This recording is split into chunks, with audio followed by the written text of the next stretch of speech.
Let's begin with a basic explanation of the class trial. So, your votes will determine the results. If you can figure out who done it, then only they will receive punishment. But if you pick the wrong one, then I'll punish everyone besides the blackened, and the one that deceived everyone else will graduate. Now then, to begin with... We already know who did it! Was that? It was Hiro. He does not have an alibi for when the murders took place, and we found him in that suit. Don't try and deny it! You killed them! I didn't! Someone knocked me out! I was asleep the whole time! I don't know anything about it! Shut your murdering mouth, murderer! Who are you calling a murderer? I am sorry to say, Hiro, but we do have evidence. Blueprints for the suit. Parts we assume were used to build it. And all of it was found in your room. You have to admit, the evidence is quite compelling. It points to you as having created the suit and wearing it while committing crime after crime. How many times do I have to tell you? I don't know, I don't know, I don't know!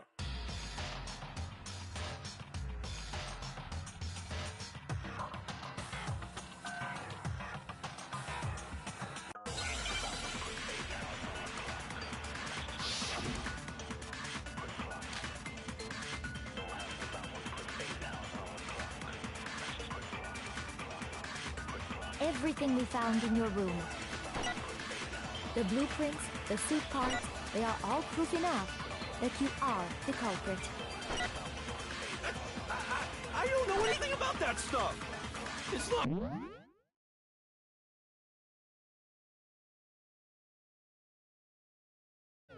True, it's a conspiracy! Hero, why? Why did you kill them? No! Just hold on a second! Everything we found in your room. The blueprints, the suit parts, they are all proof enough that you are the culprit. It's not true! It's... Hero, what? No! Just hold on a second! Everything we found in your room. The blueprints, the suit parts, they are... No, that's wrong!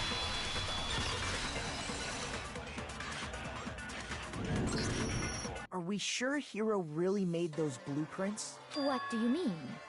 Well, take a look at this.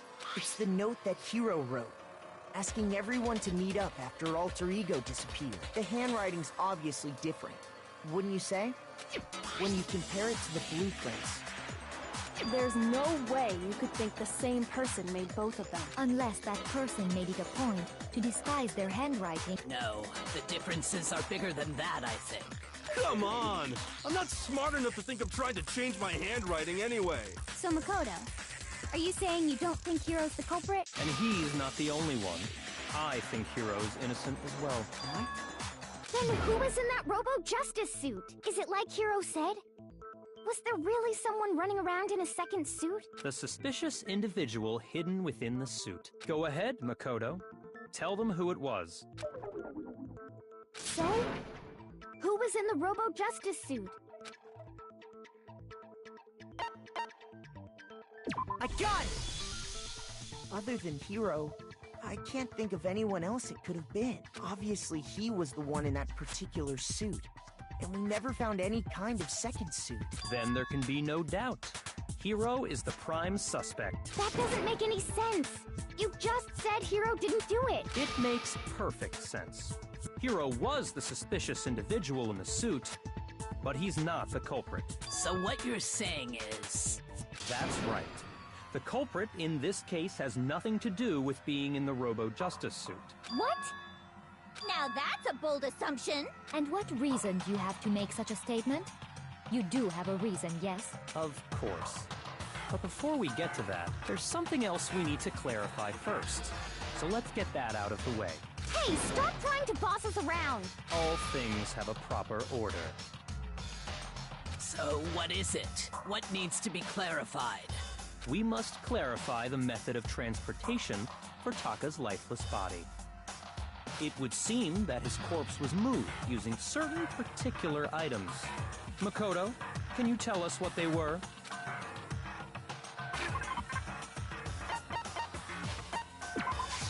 I got it!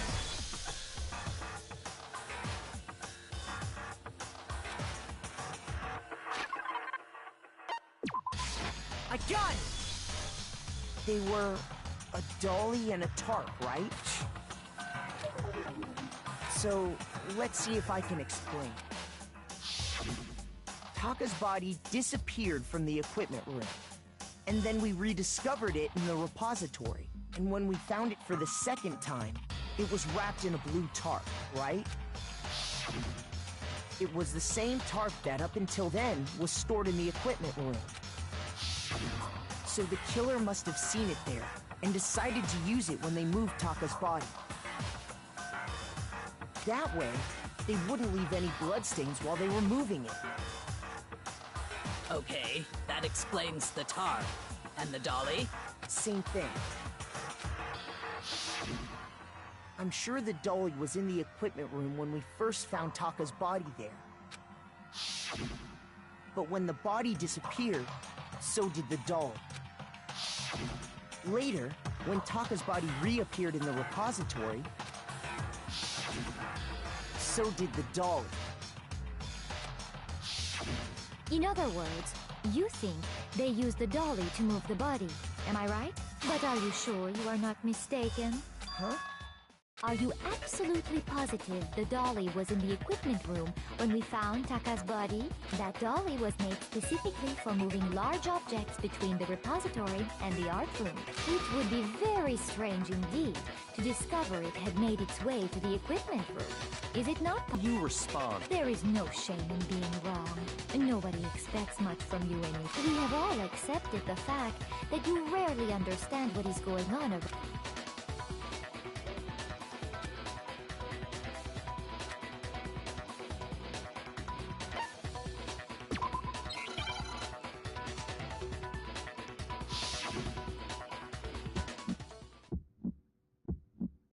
You had it wrong. I cannot agree. You are a fool. So pathetic. Lies will get you nowhere. Do your worst. Away with you. You miserable wretch. I cannot agree. You are a fool. Lies will get you nowhere. Do your worst, you miserable wretch. You have it wrong. I cannot agree. You are a fool. So pathetic. Lies will get you nowhere. Do your worst. Away with you. I cannot agree. This should prove it.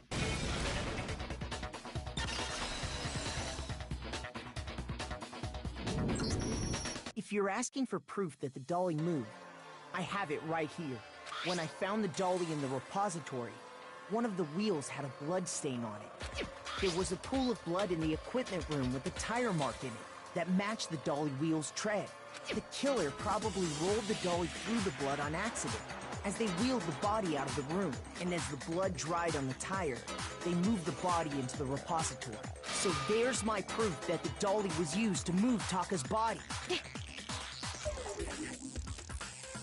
Well, anyway, that was just something we had to get out of the way. Let's get back to the main subject. Yeah, the subject of how Robo Justice didn't do it. Because if it's not a killer robot, then what kind of robot is it? I'm not sure that really matters. I'd be happy to explain why the occupant of the suit couldn't possibly be the killer. If you look back on how the body was transported, it will become immediately obvious.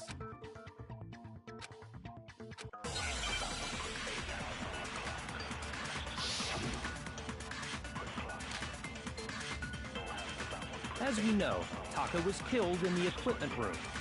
And from there, the body was moved to the repository, correct? Yeah, the culprit wrapped the body in the tarp, then loaded it onto the dolly and wheeled it off, Randall. All you'd have to do is bend over. Then you could push the dolly no problem. So the killer just crouched down and carted the body off to the repository. If you accept everything we just said, then you must realize that whoever was in the suit couldn't possibly be the culprit. Sorry, I don't think I realize anything.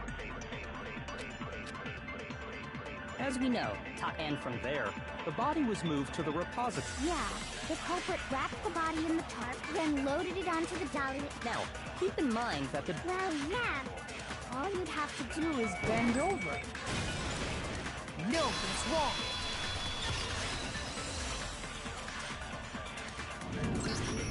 You're absolutely right that you could push a dolly without a handle if you stoop down low. But if you were wearing that suit, do you think you could actually get into a position like that? What do you mean? Think back to what you said when we were all checking out the suit together. Remember?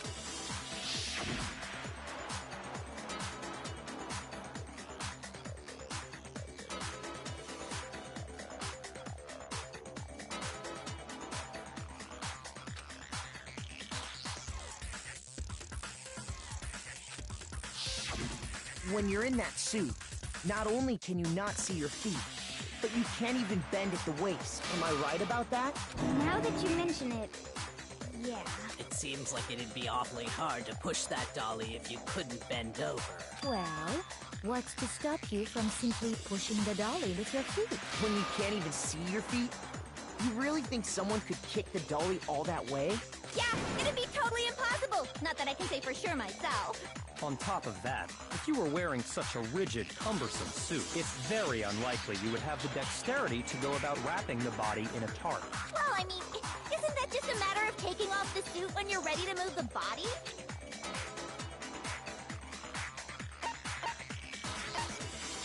I got it! I don't think taking off the suit was an option. If you remember...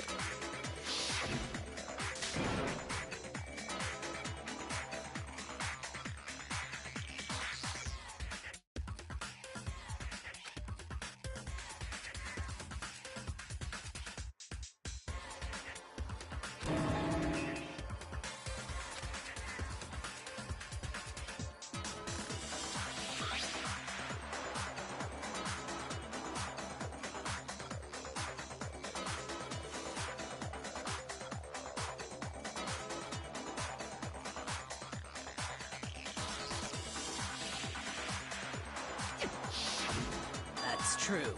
It seems impossible to put the suit on or take it off without help. Then, you really can't take it off by yourself? Of course I wasn't making it up. If he could have gotten it off by himself, I don't think he would have let us see him wearing it. Showing up in the suit was basically an invitation for everyone to suspect it. Yeah, that's right. So, it's really, really true that Robo-Justice couldn't have moved the dolly? To be clear, whoever did move the body, it couldn't have been Hero in the robot suit, correct? No, wait. Just a second, if you please. Have you forgotten about the picture that I took? You all got a good look at it, did you not? The image of Hifumi being dragged away by Robo-Justice? If whoever was in that suit is not the culprit, how do you explain that? Besides, do you remember what the now deceased Hifumi said?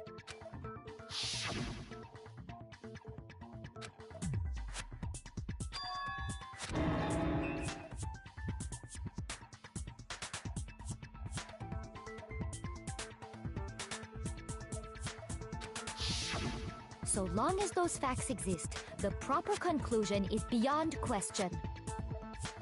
The individual inside the suit and the culprit are one and the same. It was Hero, without a doubt. Yeah, that's gotta be right. Hold on a second. It's still far too early to reach that conclusion. Besides, there's no hurry to decide who did it before we rush to a verdict.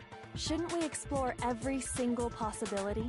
Instead of seizing on one viewpoint, the truth is uncovered by analyzing things from every angle. Perhaps, but where do we go from here?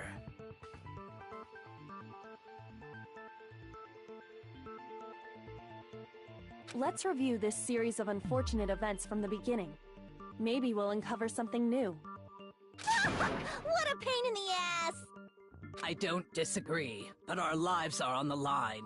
If this is what it takes, we have to do it. Plus, maybe we'll get to find out where the heck Kyoko was when everything went down. All right then. Let's take another look back at what happened. I suppose we could start with this morning. 4 of us gathered together in the dining hall. Makoto, Hina, Kyoko, and myself. We waited there for quite a while, but nobody else showed up. So that was around 8 a.m. And as soon as we split up, Kyoko went missing. Soon after that, Hina found Celeste in the rec room and quickly came to get Makoto and me. It seems I was unconscious for about an hour after I was attacked by my mystery assailant. I know it was an hour because I remember being attacked a little after 7.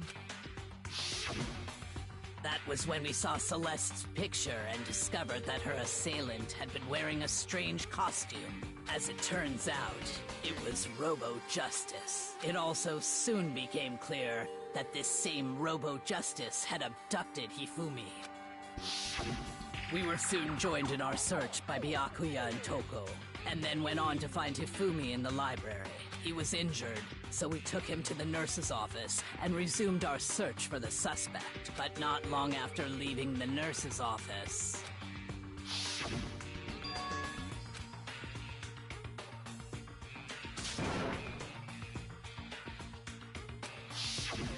When Celeste told us that, we decided to split up and search the second floor.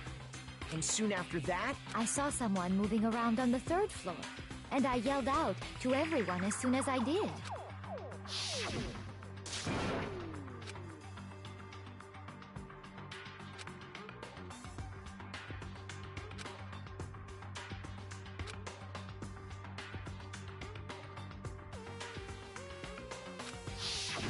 and then...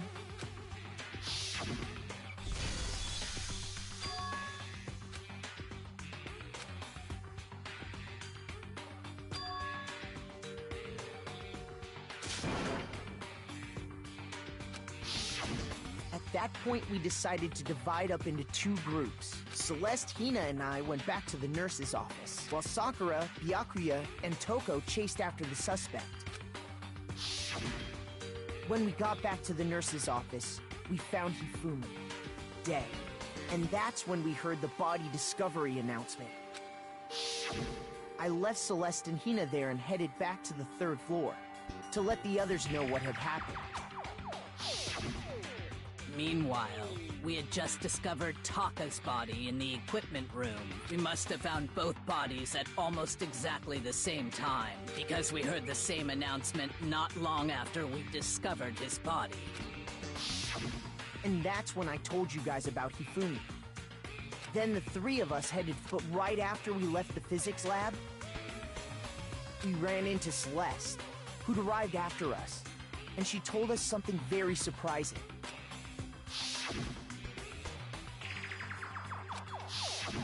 We rushed back to the nurse's office and saw that she was right. Then we remembered we'd left Toko passed out in the equipment room, so we hurried back again.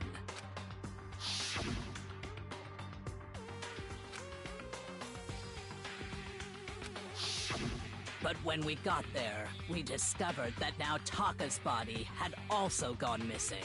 Next thing we knew, we were searching the school for two missing dead bodies. And after some time... Celeste informed us that she'd found the bodies, and we all headed to the repository, which is where we rediscovered the corpses. I think that about covers it. I see. The whole thing sounds exceptionally complicated. It certainly seems to me that these are not a simple series of connected events. Okay, well, if that's true... Rather than a single series of events, I think we have to consider each murder a separate situation. And from there, we can uncover the contradictions surrounding all of them. Now then, let's get started, beginning with what happened to Taka.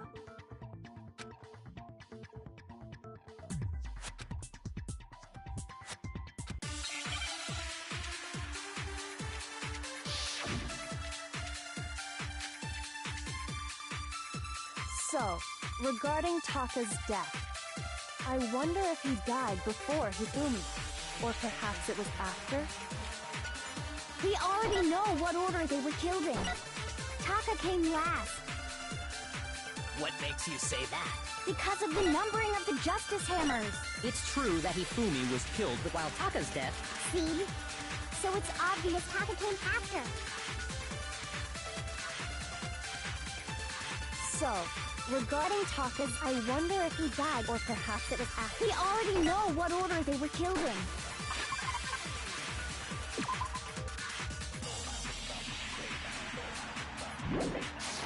Taka came last. What makes you say that? Because of the numbering of the Justice Hammers. It's true that Hifumi was killed with Justice Hammer 3. While Taka's death... See? So it's obvious Taka came after. So, I wonder if, or perhaps it was... We already know what order they were... Taka came... What makes you say that? Because of the numbering of the Justice Hammers. It's true that Hifumi was killed while Taka's death... See?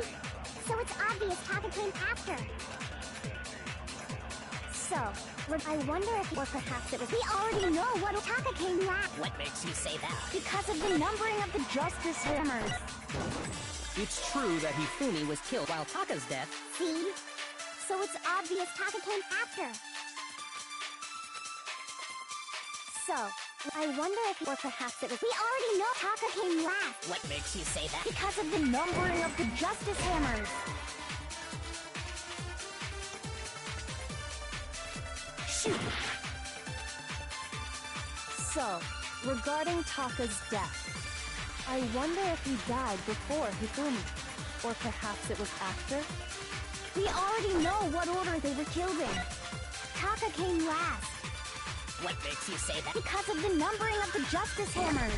It's true that he flew while Taka's death. See? So it's obvious Taka came after.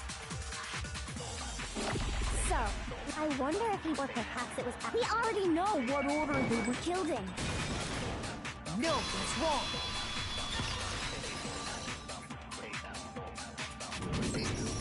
Hold on. There's no reason to assume that the hammers were used in the same order as their numbers. If anything, that's just another way the killer tried to disguise their actions. So you're saying the culprit wanted us to think the hammers were used in order, but in reality, Taka was killed before Hifumi? Okay then, let's see the proof.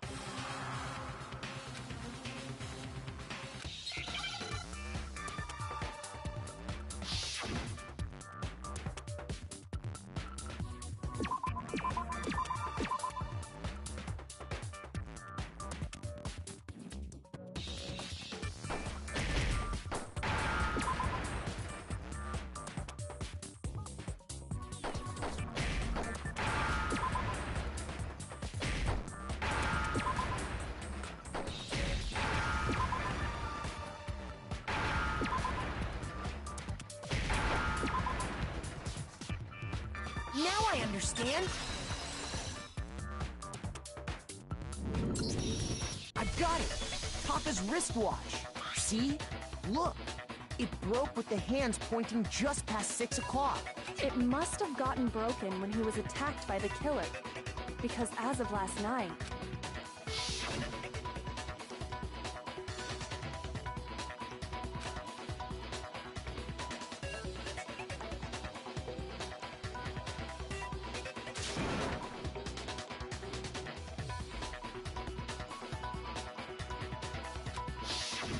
so if it wasn't broken after 6 last night, then he must have been attacked around 6 this morning. And that would be his official time of death. But if that's true, then he was killed well before Hifumi. And before Celeste was attacked this morning, which happened around 7. That's right. Taka was killed before any of the other incidents took place. That simple fact slipped past all of us. We made the wrong assumption about the order of events, all because of those Justice Hammers. That's exactly why the culprit wrote the numbers on each hammer and had them increase in size. That way, when we saw how they were used in each incident, we'd easily make that wrong assumption. Now, if Taka was killed around 6, then everyone's alibis for his murder go out the window, because when he was killed, we hadn't met up in the dining hall yet. That may be true in the case of Taka's murder, but all of our alibis still hold true for Hifumi's death. That's right. With him, at least, we're all safe.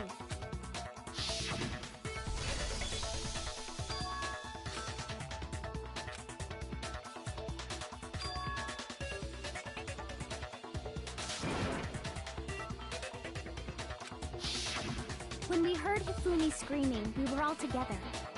Except for Hiro and Kyoko. Then we all ran down to the nurse's office, and that's where we found his body. That's totally true. We're all in the clear. Oh, I know! They must have recorded him screaming on a tape or something, then played it later on! If that's true, where's the tape? I don't know. Don't just go making stuff up.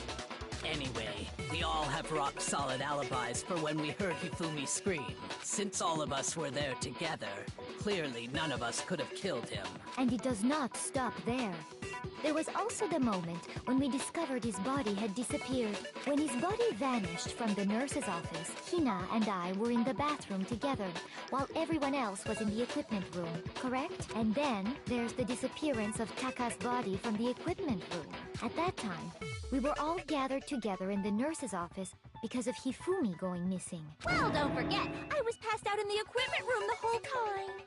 Wait, then what if Genocide Jill did it? She could have dragged Taka's body out of there right then!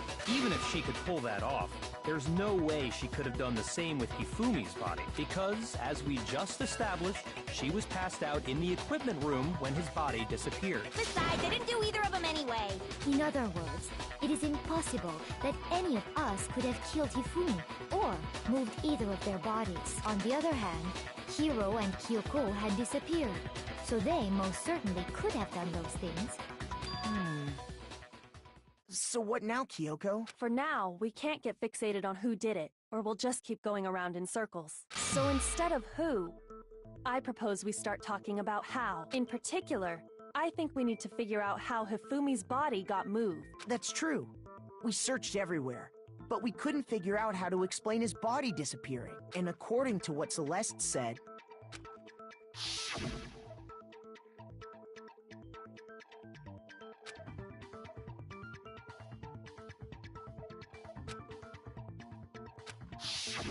his body apparently disappeared in the 1 minute her and Hina took their eyes off of it. But to carry that much weight from the first floor up to the third in that short amount of time? Oh man, yeah!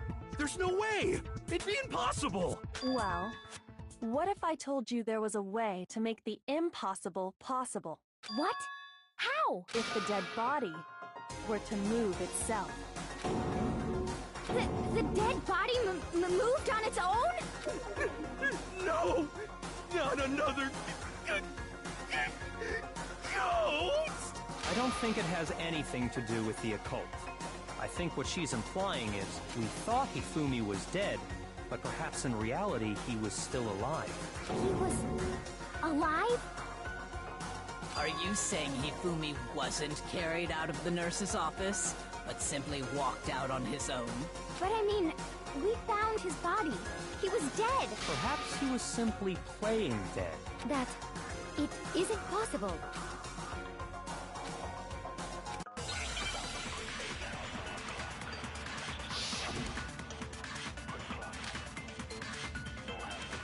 Are you saying that when we first found Hifumi in the nurse's office, there's a chance he was actually still alive? No, it is impossible. Hifumi was dead, without a doubt. And you know that how? Surely you heard the body discovery announcement along with the rest of us. Hifumi's dead body had been found. And that is why the announcement was made. Are we really so sure about that? Maybe the announcement was intended to signal someone else's discovery.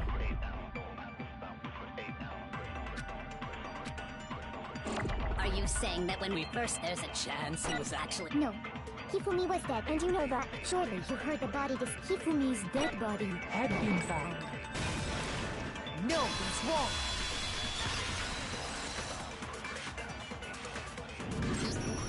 Was the body discovery announcement that was made really intended for Hifumi? Of course it was.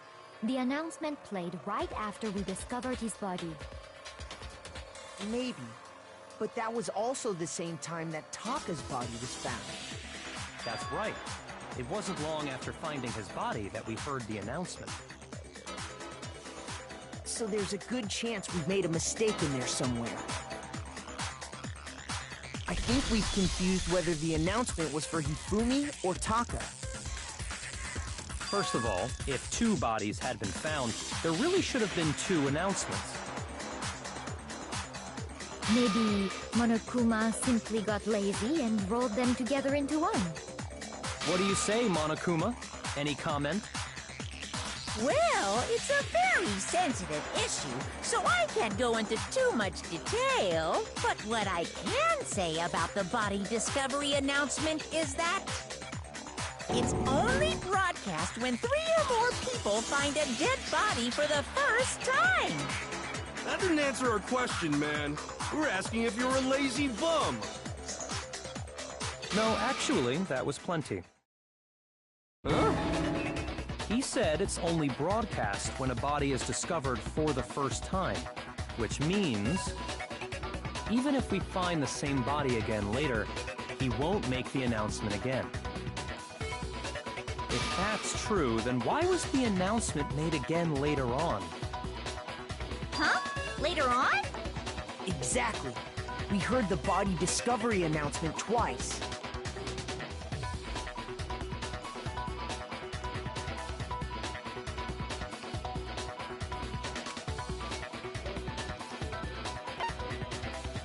I got it! We heard it a second time in the repository, when we rediscovered the two bodies.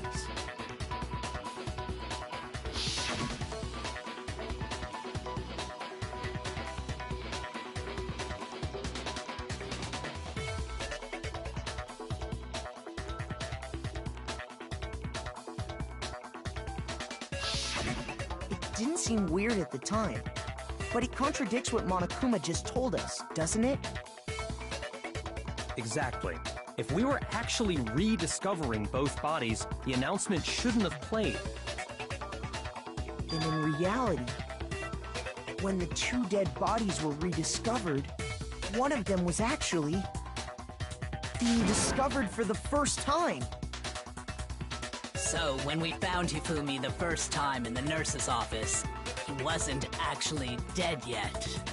Meaning, he wasn't actually found dead until we came upon him in the repository. And that's just part of it. There's one other thing that leads me to believe he was still alive in the nurse's office. Oh, I know! Because he was super good at playing dead! Bada bing, bada boom! That is the worst logic I have ever heard. But honestly, I do not think there's anything that can prove he was still alive. Okay then, let's take another look at the events surrounding the discovery of his body. Then it should become clear whether he was really alive or not. This whole thing is pointless.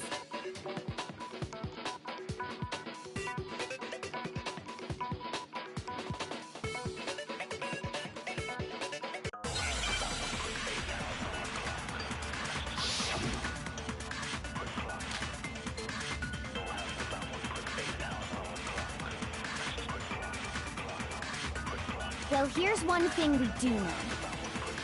The first time we found Hifumi's body was in the nurse's office. And then, while me and Celeste were in the bathroom, his body disappeared. And the next time we saw his body, it was in the repository. But when you compare his body before being moved and his body after being moved, other than the change in how it was positioned,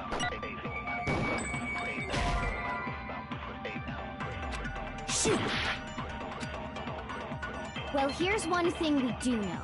The first time we found him, and then his body disappeared. And the next time it was in. But when you compare his body before, other than the change in how it was positioned, there was no notable difference. No, that's wrong.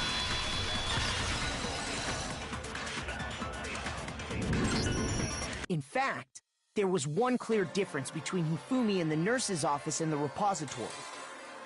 His glasses. That fact alone proves that he was only playing dead in the beginning. Perhaps you'd like to fill the rest of us in? When we found Hifumi in the nurse's office, his glasses were covered with blood. But when we found him again later in the repository, they were spotless. And I found the item he used to wipe them clean in the nurse's office trash can.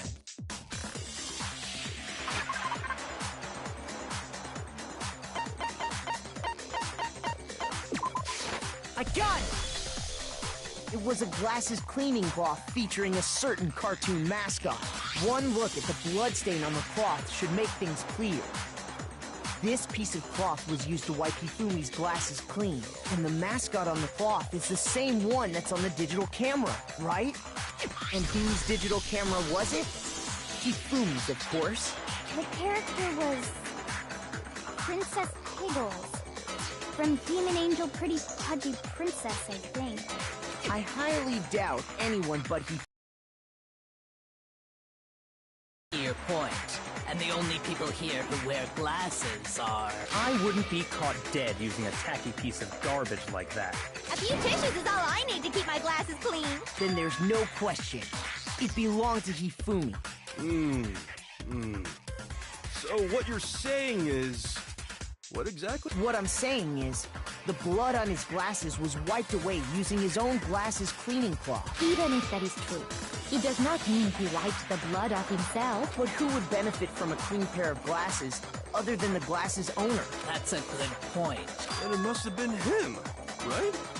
So let's assume that Hifumi was still alive in the nurse's office. He pretends to be dead. Then when he's alone, he wipes his glasses clean so he can see.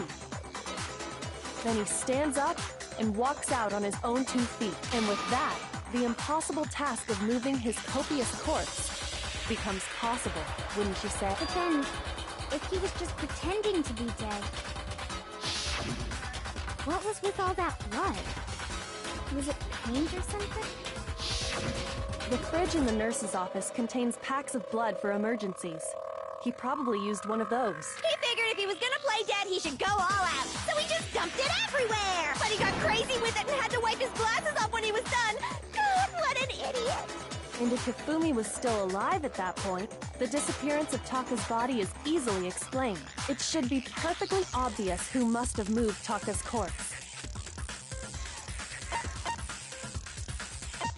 I got it! It could only have been Hifumi.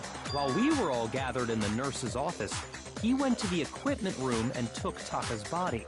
That also explains how the door to the repository got locked. The door was locked? Well, after the bodies disappeared, we all went looking for them, right? So me and Sakura headed for the repository. But when we got there, the door was locked. And the repository door can only be locked from the inside, which means when Hina and Sakura got to the repository, someone was already inside. And it could only have been Hifumi, who just finished stashing Taka's body there. He convinced us all he was dead, and when he saw his chance, he dragged Taka's body to the repository. So, Hifumi wasn't just another victim in this case. He was one of the assailants. But that means he took part in the murders. I just can't believe it. If you're having trouble, would you like me to show you one more piece of evidence? There's more? Oh, absolutely. The single biggest fact pointing to his involvement has yet to be revealed. You know what I'm talking about, right, Makoto? The item he took off of Taka's lifeless body?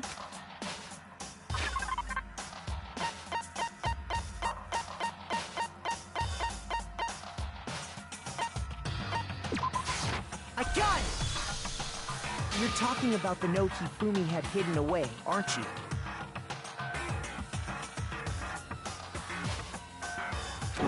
Hidden note? That's right. We found it stuffed in his pants. What?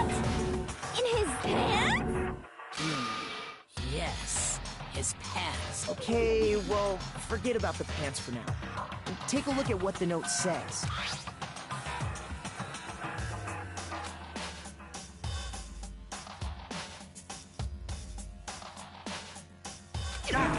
That's the note I was telling you about. The one that told me where to go. Huh? Wait, this one's a little different. In my note it said, Monokuma can't find out, so don't tell anyone else for now. Let's meet in the rec room at 1 a.m. I see.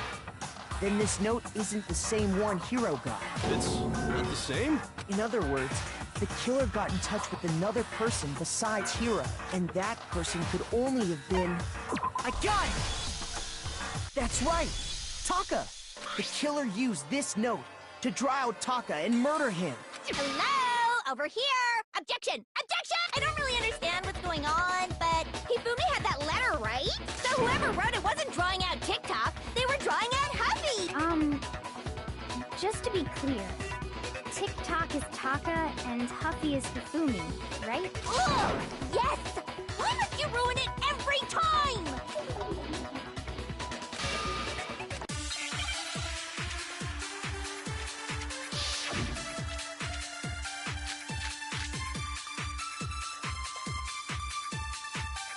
Huffy had the note, right? Then the person was intended for must have been Huffy! But remember what the note said. What time did it say to meet? 6 a.m., I believe. The time doesn't matter! The note has nothing to do with TikTok! No, that's wrong.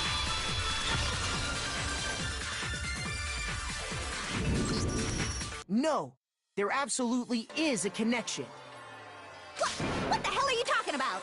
The note said to meet at 6 a.m., which is the same time Taka was murdered. We've already proven that using his wristwatch. But there's more. Look where the note says to meet. The equipment room, right? Which is where Taka was killed. I see. So, Taka was murdered at both the time and place, written in the note. I think that should be plenty to show that this note was definitely meant for Taka. Well, when you put it like that... No further objections! Then someone used that note to trick Taka. Just the same as me. The culprit really is a cold-blooded monster.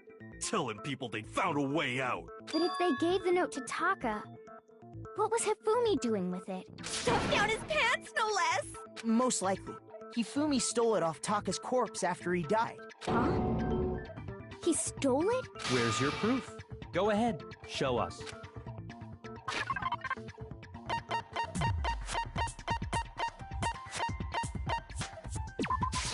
I got it! When I searched Taka's body, I saw that his lifeless hand was gripping a small scrap of paper. If I'm right about this, the sheet of paper this piece came from is... I knew it! It fits perfectly with the note we found hidden on Hifumi. Then Taka's scrap and Hifumi's note... Yup, they're from the same piece of paper. Hifumi had the note meant for Taka, while Taka's corpse still grasped a small piece of that note. There's only one way to explain it. Taka died clutching the note. Hifumi tried to free the note from his death grip, leaving behind only one small scrap. Did I get all that right? That means Hifumi knew the note was important. Exactly. Which proves that he was an accomplice in the murder. Whoa. Yeah. After seeing all this, Hifumi was super involved in this whole thing for sure. In fact, he was behind the whole thing. In fact, he's still alive! Sorry, no. When we found him in the repository, Hifumi was truly and completely dead. The second body discovery announcement proves that. So then, who killed Hifumi? Whoever did is the mastermind, the true killer. He was killed in the repository. So he must have been killed not long after transporting Taka's body. So, he must have been killed after Taka's body vanished, but before we found both bodies in the repository. During that time, we'd all split up and were searching for Taka's missing body. In other words, during that time, none of us have alibis. Wait, but me and Sakura were together. Stop trying to steal the spotlight, you stupid walrus! Who are you calling a walrus? Anyway, when they were killed bothers me too. But there's something that's been bothering me even more. And what might that be? The weapon they used to kill Hifumi. The weapon? Yeah, because I mean, according to the Monokuma file, the way Taka and Hifumi were killed was almost the same, with them having similar fractures and all. But Justice Hammer 3 and 4 were still laying around in the nurse's office and equipment room, right? So if Hifumi was killed in the repository, the culprit would have had to grab one of the hammers, kill Hifumi, then put the hammer back where they found it. But wouldn't that be seriously risky for him? I'm surprised. It seems there's some semblance of a brain knocking around that skull of yours after all. Hell yeah, it's packed in there good and tight. He's right, though. I don't understand it either. The Monokuma file makes it clear that they were killed using similar instruments. But if the hammers were already laying around those other rooms... So the question is, How could the culprit have gotten their hands on either of the hammers? Personally, I haven't a clue. So which hammer was used to attack Celeste? Number 1 or number 2? Those were accounted for in other rooms too. And I don't think either one is big enough to kill someone. Then, Is it not possible they used a different weapon? I don't think it is possible. They were both killed with the same kind of thing, right? So then, what was used to kill Hifumi?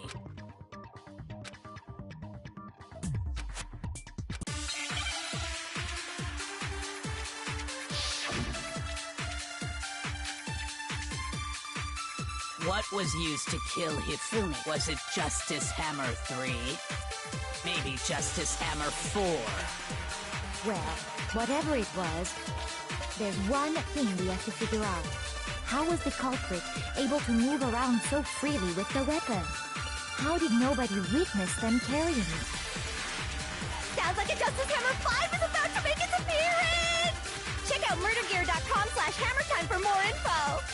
Well, one thing seems pretty clear. The murder weapon had to be one of the Justice Hammers! And... that's about it.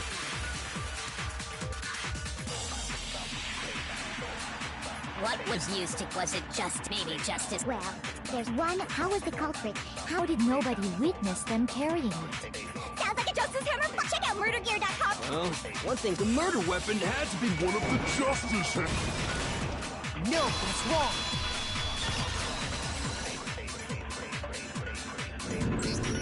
The murder weapon wasn't a Justice Hammer at all. No, it was something completely different. But, seriously? A different weapon? Specifically, a hammer from the repository. The killer could have easily used that to kill Hifumi. Now, all the hammers in the repository were covered in flecks of grit and debris. But for some reason, one of them had been scrubbed clean. And the reason it had been scrubbed clean was most likely because it was used to commit murder. If the hammer got covered in Hifumi's blood, of course they'd have to clean it off. I'd also like to point out that the repository has all kinds of hammers. Big ones, small ones, and even some flat mallet-like ones. I think whoever made the Justice Hammers used those as a basis for their design. If that's true, that would explain the Monokuma file's note about the wounds being similar. So Hifumi moved Taka's body to the repository, where someone then used a hammer to kill him.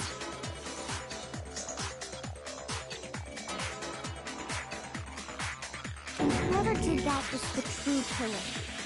The one Hifumi was working with. And the one who betrayed him.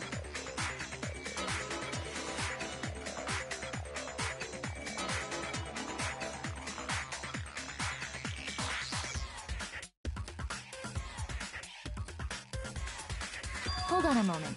I still think it's strange to assume someone was working together with him.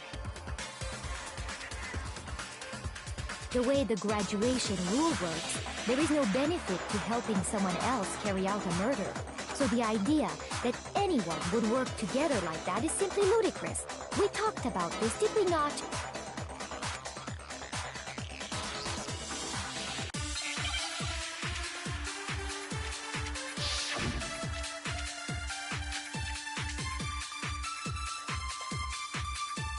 Based on the rules that have been laid out for us, even if more than one person is complicit in the murder, only the one who actually carried out the act can graduate and survive. Assuming the rule holds true, it is simply impossible that two people work together on this. That is how the rule was explained to us. But that only really applies if there's one murder, right? In this case, however, there were two murders. Based on the rules, even if more than one, only the one who actually carried out, assuming the rule holds true. No, that's wrong!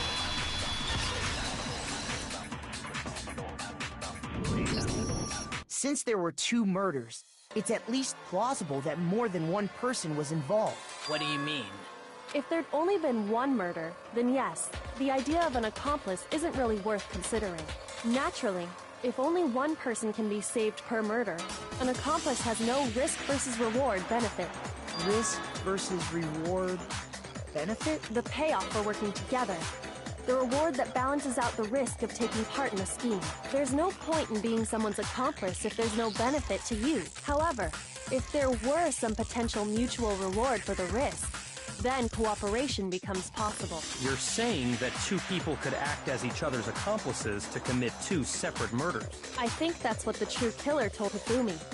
They would each have an accomplice for their crime, and based on the case's events, Hifumi would have been the first one to act, murdering Taka. They made him carry out the first murder so he couldn't back out of helping them later on. So in this case, there wasn't one single person committing multiple murders. Instead, each person killed someone, creating 2 separate incidents. And it only looked like one person because that's how the true killer designed it to look. A single suspicious individual, a similar weapon used in each crime, disappearing bodies. By creating one seamless set of circumstances, they made it look like one person was behind it all. The mastermind picked their target and managed to convince him to go along with their plan. And then, to avoid the no accomplices rule, they simply killed their accomplice. Which, if true, means that betraying Hifumi was part of the plan from the very beginning. That's just awful. How could anyone be so cruel? You think so? I can't help but admire its cunning. Still, their choice of accomplice seems odd.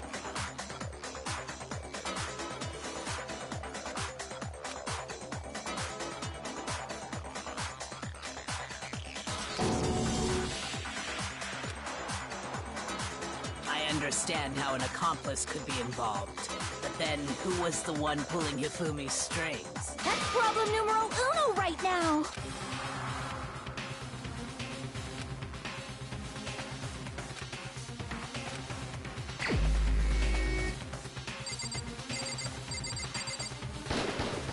Here's my answer. It was Celeste. Ah, so I'm the suspicious individual now, am I? I really do hate this kind of joke. A joke? I wonder. So what you are saying, then, is that I specifically chose to work together with Hifumi. The idea that I would choose to spend any amount of time interacting with him, that I would go within 10 feet of that shit from brain-fat, lazy, worthless, goddamn idiot! Pardonnez-moi. Just to be clear, there is evidence to support it. Is that so? It is. Throughout the investigation, there was certain behavior that was common only to the 2 of you. Considering what we've learned so far, it only further proves that the 2 of you were working together.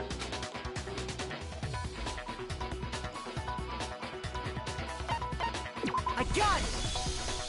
The behavior they had in common has to do with the suspicious individual in the suit, doesn't it?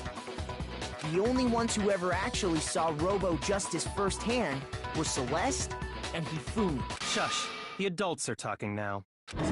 Sorry. As he said, only Celeste and Hifumi ever laid eyes on the costumed individual. If we accept that Hifumi was one of the culprits, we can't help but suspect what Celeste has said as well. Are you saying everything they told us was a lie? After taking Hifumi to the nurse's office, we all began our search for this individual, correct? And not too long after that, do you remember what Celeste said?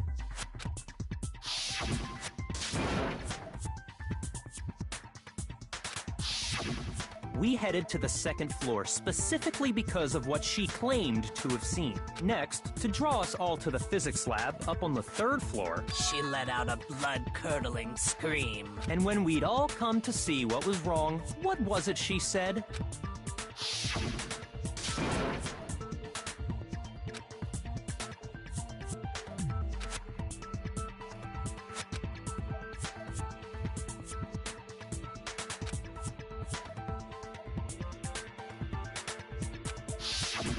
Once she'd done her job of getting us all up to the physics lab, it was time for her partner to get to work.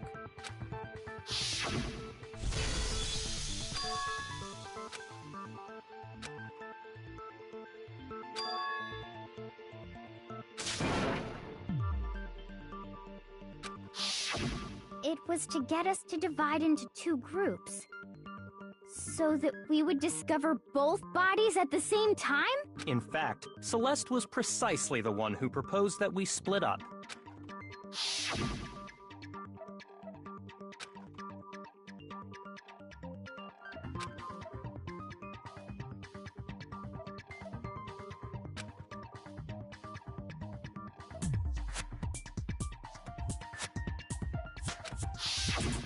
Well, if Celeste and Hifumi were working together, all those chance events suddenly become connected. And on top of that, that piercing cry of yours early on. That was to signal Hifumi, wasn't it? It was your way of telling him, we're on the 3rd floor, everything's going according to plan. Why else would you let out a scream that could have carried across the sea? I just realized another strange thing. When we found Hifumi in the nurse's office, who we now know was only pretending to be dead,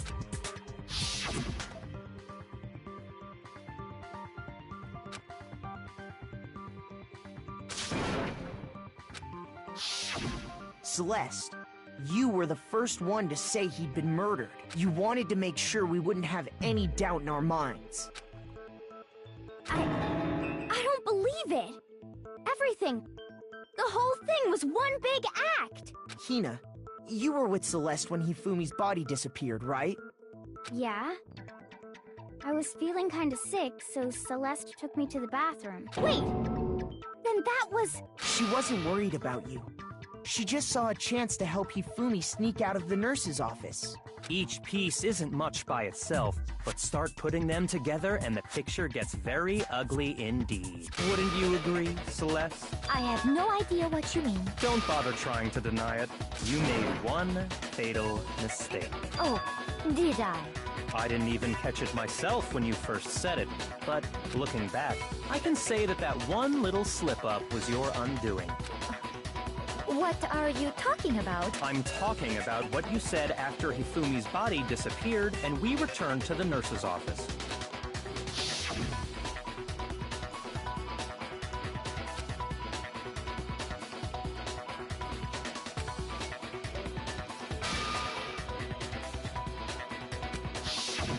I remember her saying that too, but I don't understand what's so strange about it. Then pay attention. Sakura, Toko, and I were first to discover Taka's body in the equipment room. Then Makoto showed up and told us Hifumi had been killed. So Sakura and I left with Makoto. Once we were in the hall, we ran into Celeste, and the 4 of us headed to the nurse's office. Now, the entire time we were together, none of us said anything about Taka being dead. Think about it. Celeste's comment doesn't make sense. It was completely out of place. Yeah, I see what you're talking about. Although I don't really get what it means. You hear that, Celeste? Everyone's having some trouble understanding. Could you repeat what you said? If you're really not the culprit, you shouldn't have any problem repeating it, right?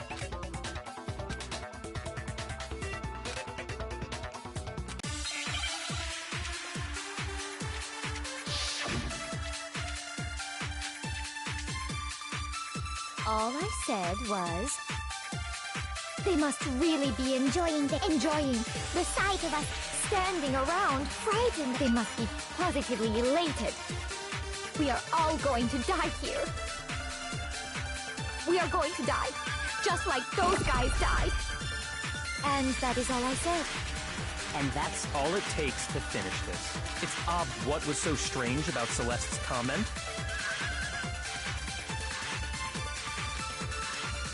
All I said was they must really enjoying the sight of us. They must be. We are going to die. And that is all. And that's all it takes to finish this. What was so strange about Celeste's comment? All I said, they must really be enjoying the sight of us. They must be. We are all going to die here. We are going to die. Just like. No, that's wrong.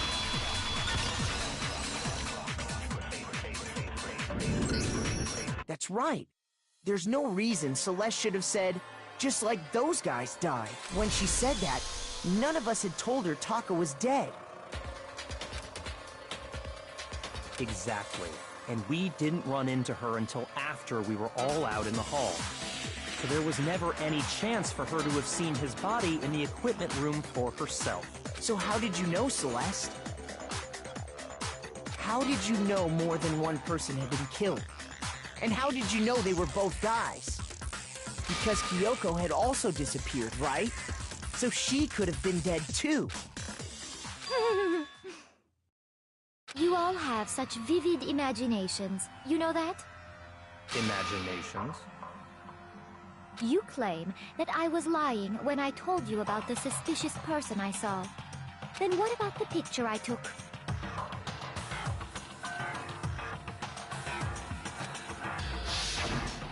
How do you explain this picture of the costumed villain dragging Hifumi away?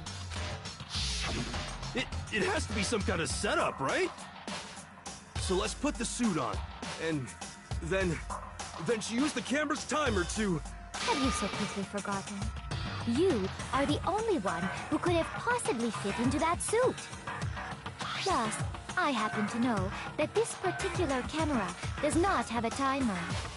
In other words, it is an unassailable fact that this is a picture of Hifumi being dragged away. If everything I told you was a lie, how can this picture exist? Simple. Are we sure that's really a picture of the suspect dragging Hifumi away? What could you possibly mean by that?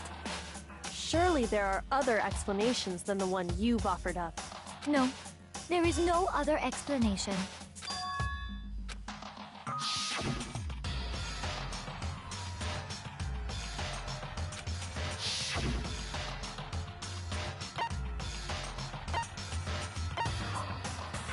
I got it! It's not a picture of the suspect dragging Hifumi away. I would say it's a picture of Hifumi dragging the suspect away. That's certainly within the realm of possibility.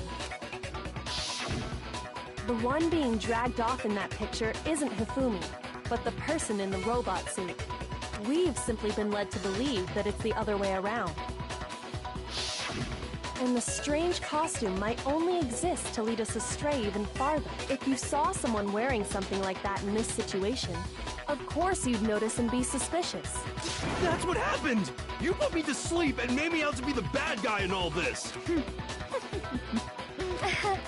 Such a thing is utterly impossible. Hifumi was dragging him away? Ridiculous. Is it? I don't think it's ridiculous at all. Then shut your mouth and allow me to educate you.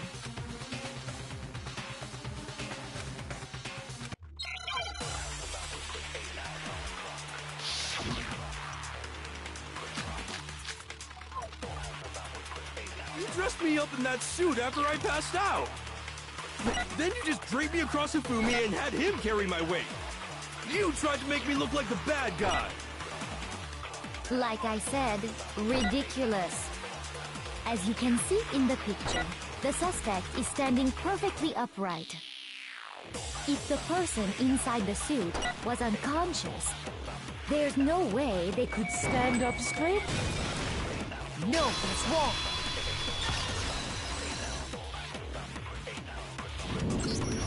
No. Even if the person inside the suit were unconscious, they could still stand up like that, because that Robo Justice suit had a certain characteristic.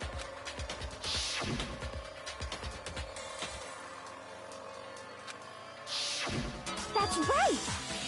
They totally made a mistake when they made it, so it couldn't bend at the waist. I'm not so sure that was a mistake. I think the suit was designed from the beginning to be used the way it was. Celeste and Hifumi took the suit they'd specially designed and stuffed Hiro into it. That's how they were able to fake that whole thing. The point of it all was to make us believe whoever was in the suit was to blame. Well then, I suppose this is checkmate. Checkmate?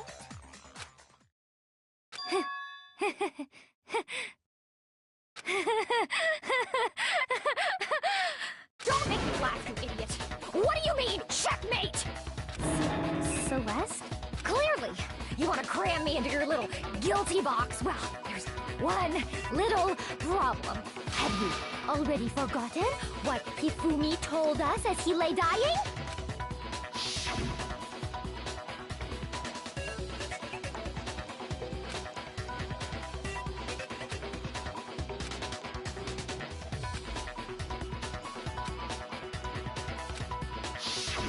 When we asked him who had attacked him, his answer was quite clear, was it not? He said, and I quote, Yasuhiro. In other words, Yasuhiro Hagakure! Wait, but my name isn't really Yasuhiro. It's actually Taro. Your confusing statements don't make any sense. You're only making things more complicated. He did say Yasuhiro. But are we sure he was really pointing the finger at Hiro? What the hell are you talking about? I'll burn you alive! Kyoko, what do you mean by that? Think back to how Hifumi used to talk to us. How did he refer to each of us? I got it! That's right! Our last names! He called us all by our last names! Exactly. I know I heard him say Mr. Naegi more than once, for example. So if Hifumi did mean to say Hiro's name, he would have said his last name, Hagakure. I'm sure it was just incidental. By chance, his first name. Indecent? Don't talk. Random chance. Now isn't that a convenient explanation? No. There's no reason to think he would have said the name any different than normal. But he must have run out of energy before he could say any more. So Hifumi was trying to tell us the last name of whoever killed him? But the name he said doesn't apply to anyone here. Well, no. Hold on. There's one person it could apply to, and that's Celeste. She never actually told us what her real name is. What did you just say? To think you'd take your false accusation so far, I don't know whether to laugh or spit! Come on! Enough with your idiotic blather! Yasuhiro is a loser's name! Do I look like a loser to you? Well, do I? What? I think I've earned the right to be a little on edge. Okay, then fill us in. What's your real name? Make sure your ear holes are wide open and listen up! My real name is Celestia Ludenberg. Could you please stop making me repeat myself over and over again?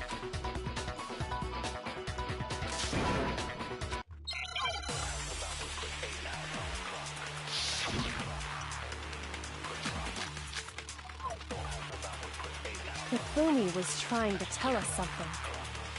He wanted us to know the killer's last name, Yasuhiro. If there's one person here who might have that last name, It would have to be you, Celeste. You haven't told anyone what your real name is. How many times do I have to tell you? My name is... Celestia Ludenberg, god damn it! How long do you plan to go on pretending? I'm not pretending. It's the truth. And since you have no way to contradict me... No, that's wrong!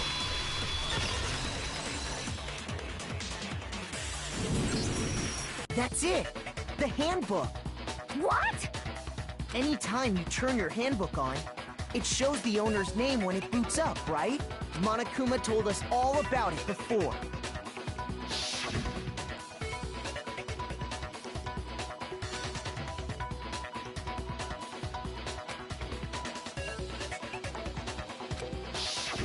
So all we have to do is check her handbook, and that'll clear up everything. That's how we can find out Celeste's real name. That's an invasion of privacy. I refuse to cooperate. Celeste, can you please just tell us what really happened? Please. Just tell us. Even when I'm put in check, it's just my nature not to give up. Because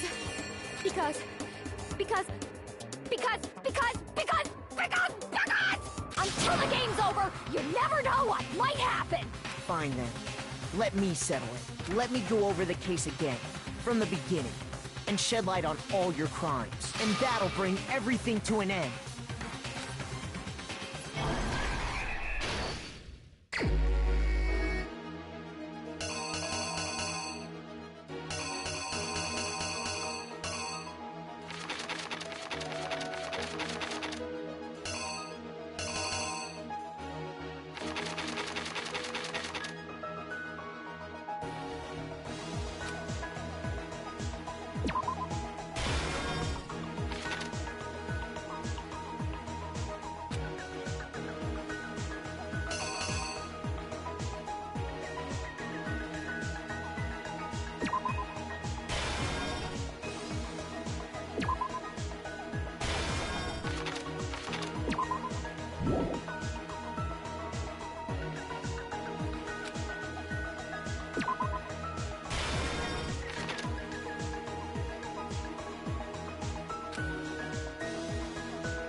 The killer is you! Before anything, the killer persuaded someone to help carry out the murder. And that person was...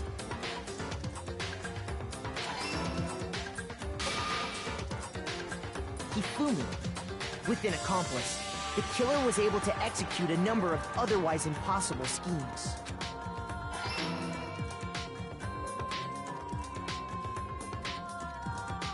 First, they convinced someone to meet them in the rec room last night at 1 in the morning.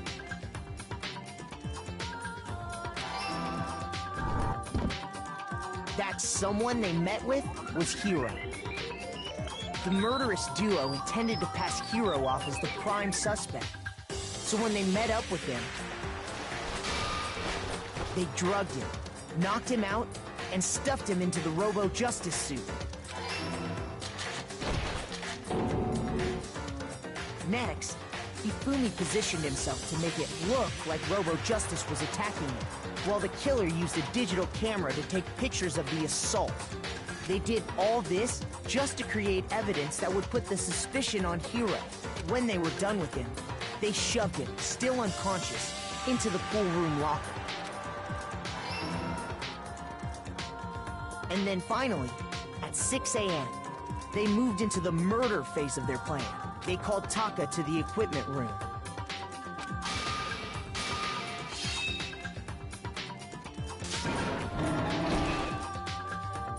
And that's where Hifumi killed him, making it the scene of the first murder. The murder weapon was Justice Hammer 4, which was left there in the equipment room. The reason hammer number 4 was used was to create confusion about the order of the crimes.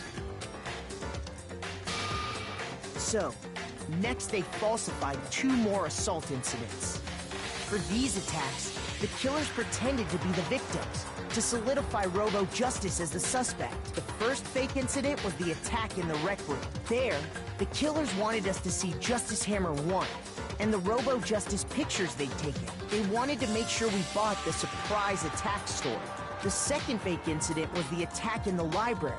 This time, they planted Justice Hammer 2 and an injured Hifumi to sell us that story. With these 2 incidents, the killers were able to create a certain preconception in our minds that the suspect was increasing the size of the hammers and attacking people in order as they did. We fell right into their trap and started looking for the suspect based on that. But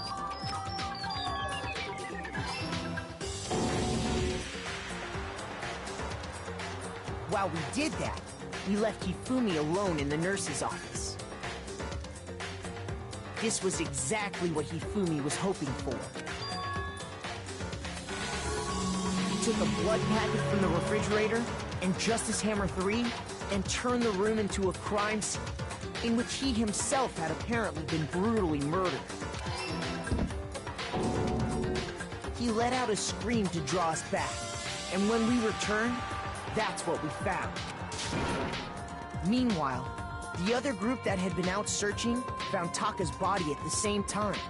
So when we heard the body discovery announcement, we naturally assumed it was for Hifumi. We left the nurse's office, and Hifumi once again took advantage of the situation. He simply got up and made his escape. When we learned his body had disappeared, we all rushed back to the nurse's office. And once again, Hifumi had the chance he was waiting for. This time, he snuck into the equipment room.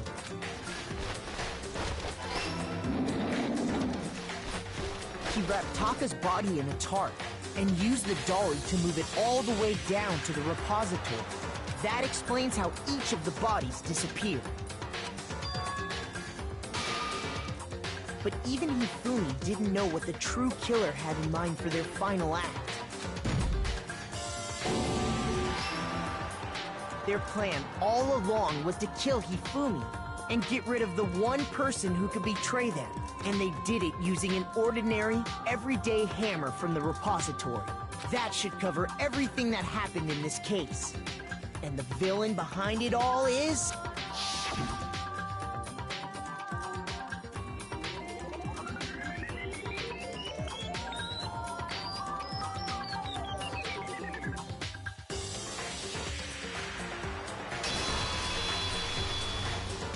Celeste! Sorry, you lose. I lost? When was the last time I was forced to utter such words? They hang heavy around my neck. Then you admit it? You're the killer? Listen to you, trying to take charge, as if you're my private instructor. I, Celestia Ludenberg. Actually, no, Taiko Yasuhiro is fine.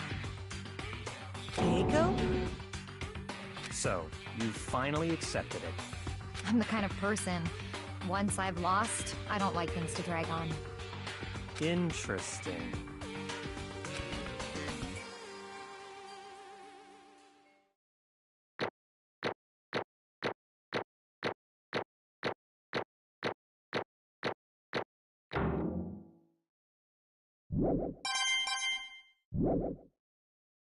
Okay, Monokuma. I'm ready to begin. Or, no, I suppose this is the end, isn't it? It is indeed the moment we've all been waiting for. Time to vote. Okay? Okay. If you would, please locate your lever and cast your vote. And when the votes are tallied, who will become the Blackened? Will you make the right choice or the dreadfully wrong one? What's it gonna be? What's it gonna be?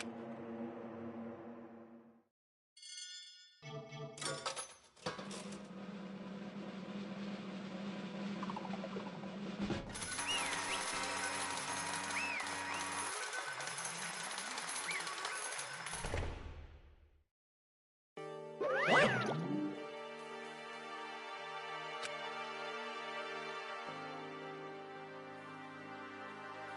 Ta-da!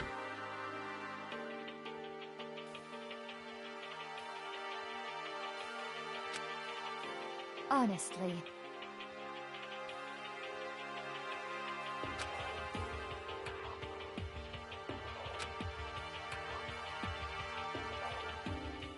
I knew it.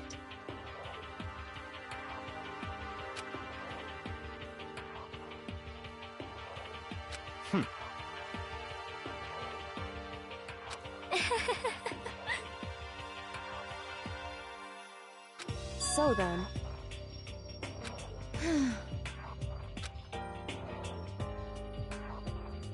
Indeed.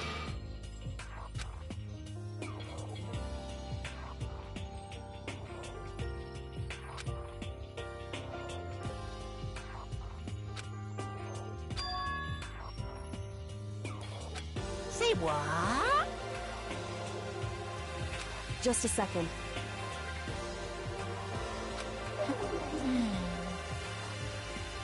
In other words... Indeed.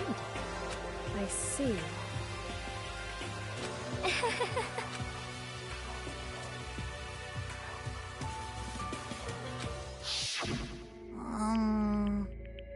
Actually... What? Are you okay with this? So then...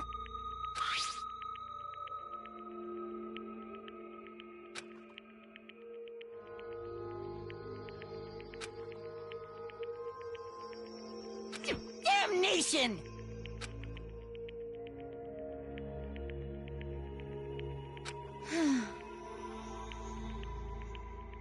Say what? As for me... Oh, As for me... what?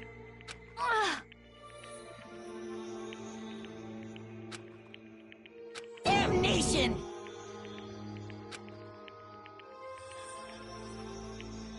Say what?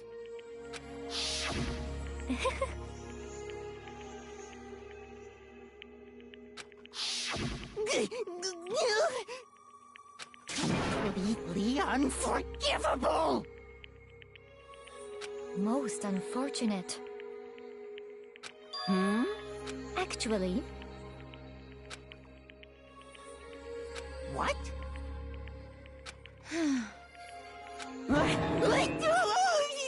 Indeed. Completely unforgivable. Honestly.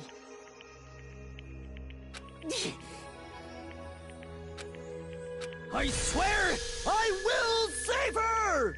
Actually...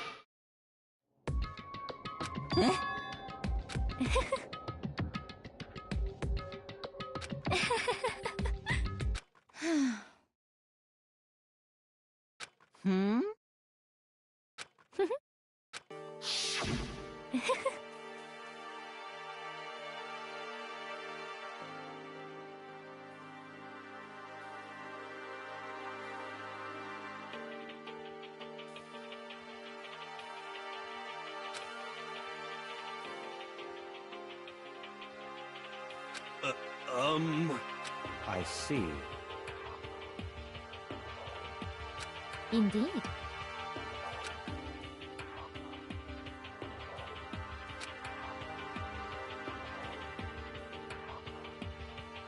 But...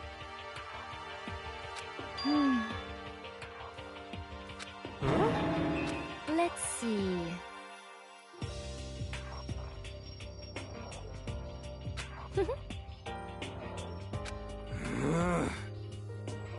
Well,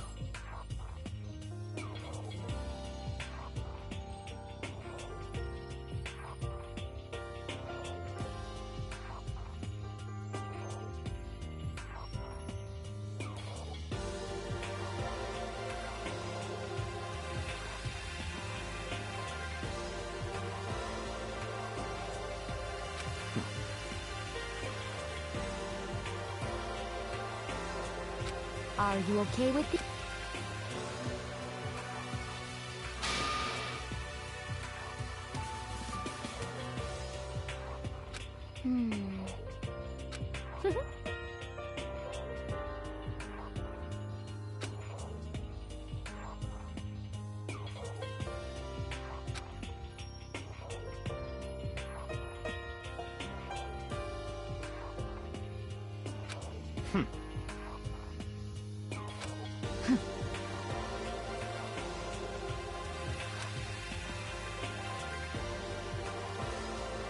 So in the end...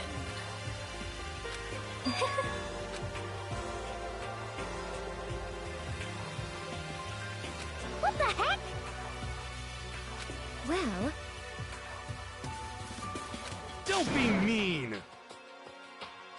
I wonder about that. Why? What the heck?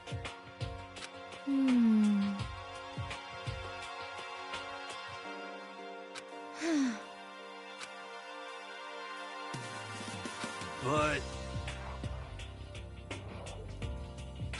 You little bitch! Hey! You little bitch! This is fine. Honestly.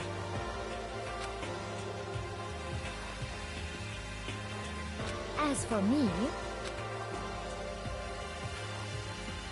Isn't it wonderful?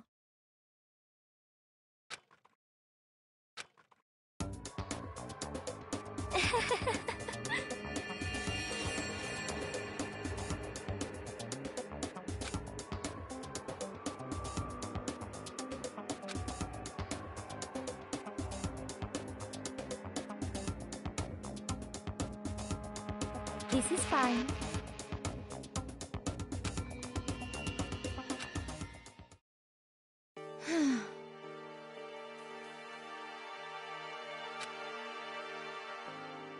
There is nothing to be done.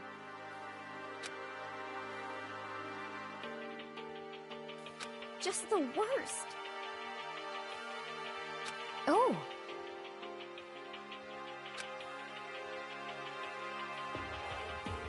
Do you understand?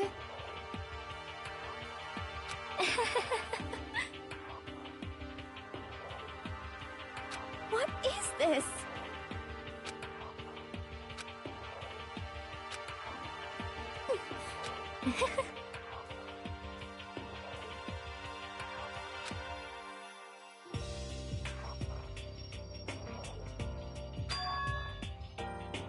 Yes, indeed.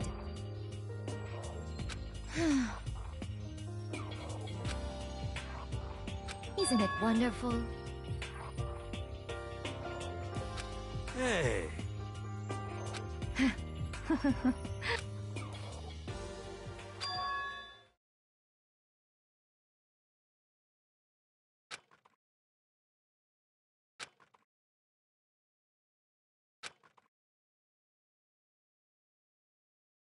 Thrills, chills, kills! Now then, I've prepared a very special punishment! Let's give it everything we've got! It's punishment time! I guess I'll let Kyoko hold on to this. What? Will it really give you the hope you're looking for? I can't say I ever saw it that way. Which is why...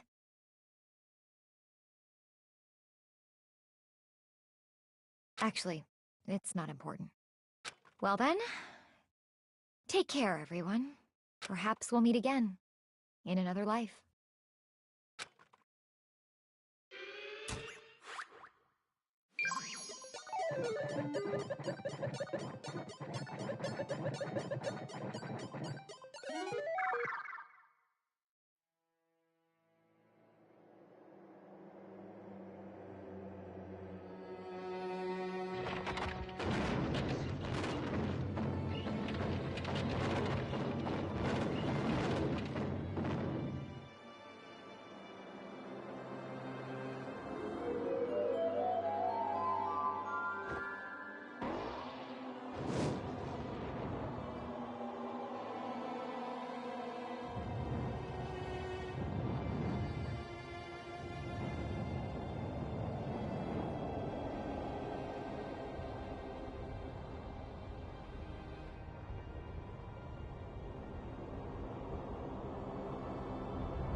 what are you gonna do?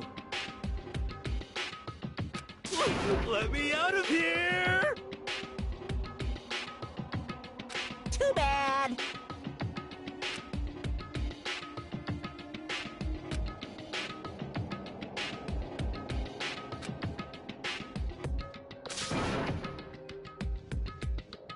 How strange.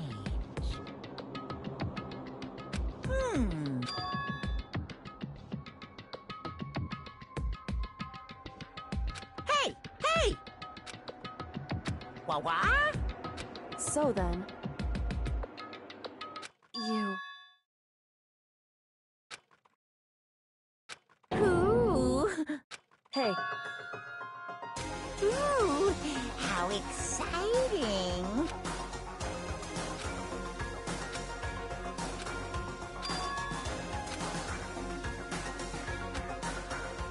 Hello. Well?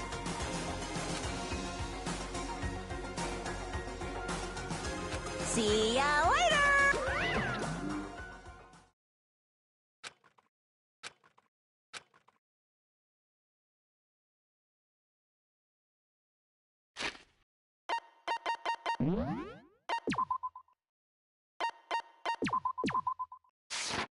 Danganronpa.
Let's begin with a basic explanation of the class trial. So, your votes will determine the result. If you can figure out who done it, then only they will receive punishment. But if you pick the wrong one, then I'll punish everyone besides the blackened and the one that deceived everyone.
Everyone else will graduate.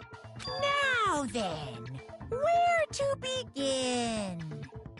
We already know who did it. Whoa! Deja vu! The one who killed Sakura is one of the people that hated her. Byakuya, Toko, or Hiro. It was one of you. Idiot. I had nothing to do with it. Yeah! I'd never kill someone, no way! I don't want to hear your stupid excuses.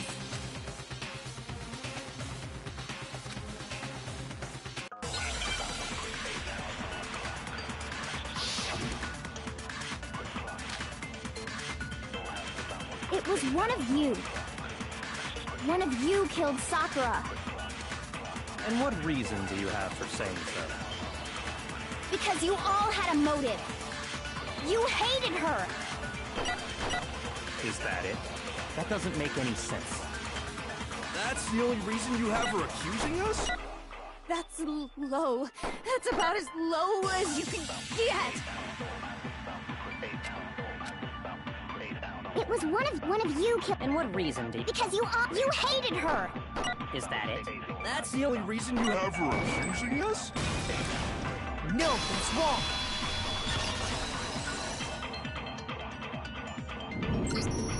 Another reason you suspect them is because Sakura wanted to meet with them, right? Yeah, and that was right before she died. So there's no doubt about it. One of those three killed her.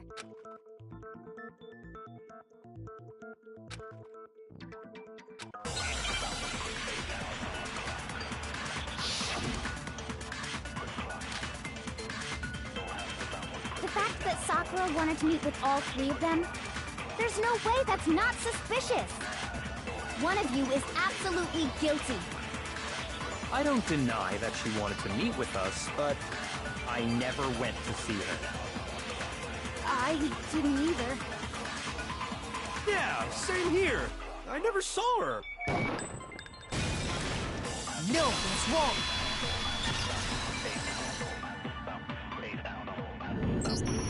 Hiro, when we were talking before, you dropped a small piece of paper, remember?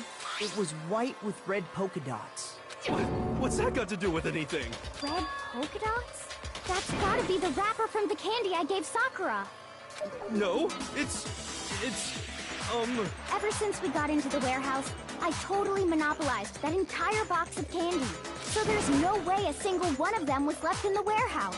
In that case, Hiro, where did you get that piece of candy? From Sakura! It's the only explanation. Well, I mean... Yeah, sure I got it from her, but she gave it to me forever ago. It doesn't have anything to do with what happened to her. When? When did she give it to you? The last time you saw Sakura was...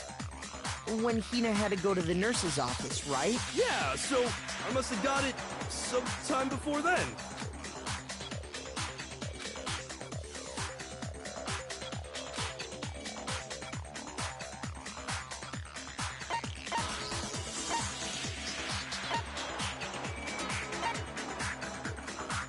I got it!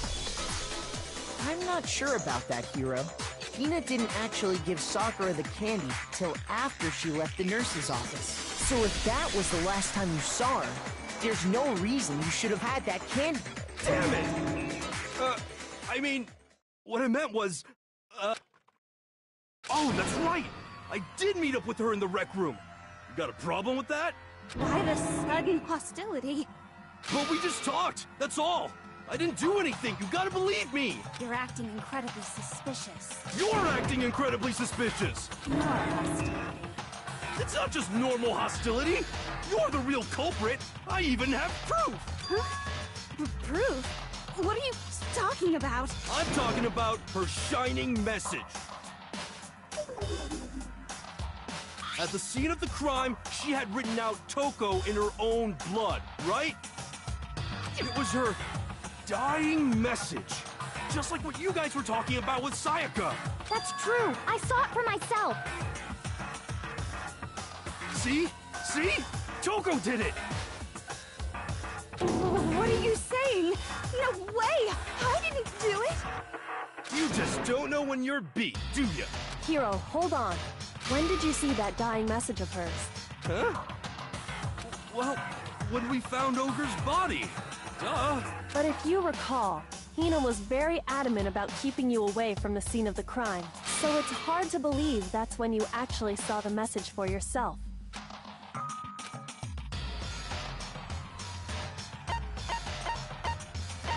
I got it! Kyoko, you found the magazine on the magazine shelf, right? That's right. Looking through the shelf, I found the magazine with the dying message on it. I found it right there at the scene of the crime, after we'd started the investigation. If that's true, then what Hiro just said doesn't really make sense, does it? Doesn't make sense? What doesn't make sense? Everything I said makes perfect sense!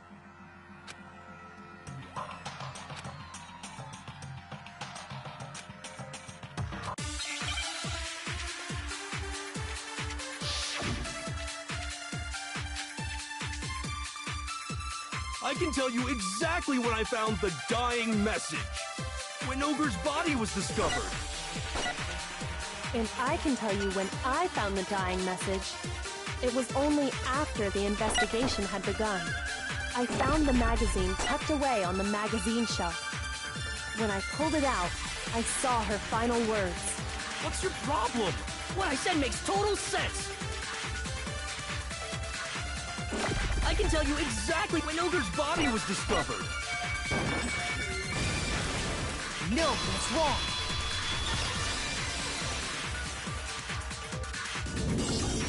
When Sakura's body was found, that magazine was sitting on the shelf nearby. That's where Kyoko found it, after we'd begun the investigation. And you weren't at the murder scene, so there's no way you could have seen it then. Tell us the truth, Hiro. When did you see the message? Hold on! You're focusing on the wrong part! Why does it matter when I saw it? All you gotta do is read the Vienna sausage Ogre left us, and we know who the killer is! Toko! I don't even know where to begin with that one. He's just trying to confuse us. Actually, can we even be sure Sakura wrote that message in the first place?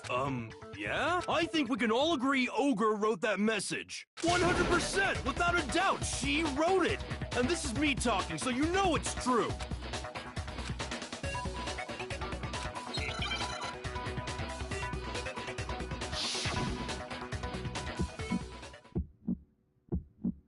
Show me the proof. I'm at least 30% right. The occult is bullcrap. Give it a rest.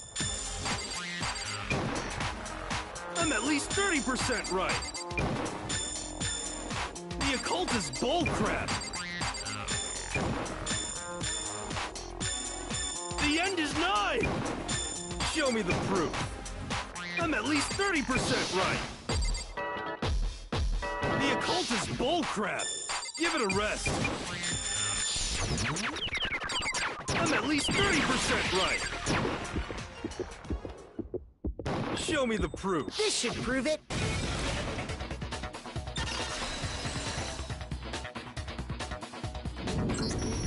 I'm completely unconvinced that Sakura wrote that dying message. Because if you look at it, the message was almost certainly written using a finger, but both of her hands were completely free of blood. Say what? Then, who did write it? Hiro could very well have written it himself. That would explain how he knew about the message in the first place. Yeah, that's exactly what happened. Ah! He admits it! I figured as much. But why would you write something like that? Because I killed her! Please, just let me explain what happened. I got Ogre's note, and so I headed to the rec room right before noon, just like it said. You just did exactly as the note asked? What a fool. And when I got there...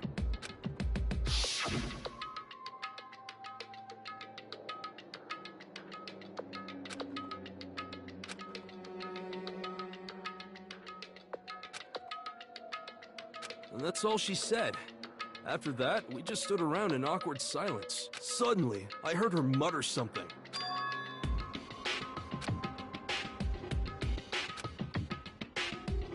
As soon as I heard that, I just knew.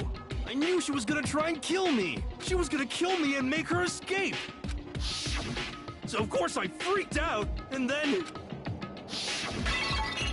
I saw my only chance. I grabbed the Monokuma bottle from the shelf and smashed it across her head. I hit her from behind, before she had any idea what was happening.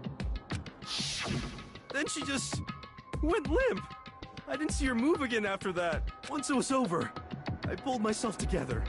I realized if I didn't do something, I'd be caught and executed. So I wrote Toko's name in blood across a magazine on the table and I ran away. I can't believe you!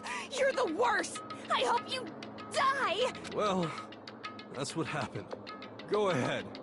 Roast me, boil me, do whatever you want. You're not gonna get off that easy. It's death. Death for the one that killed Sakura. We're ready to vote now, right?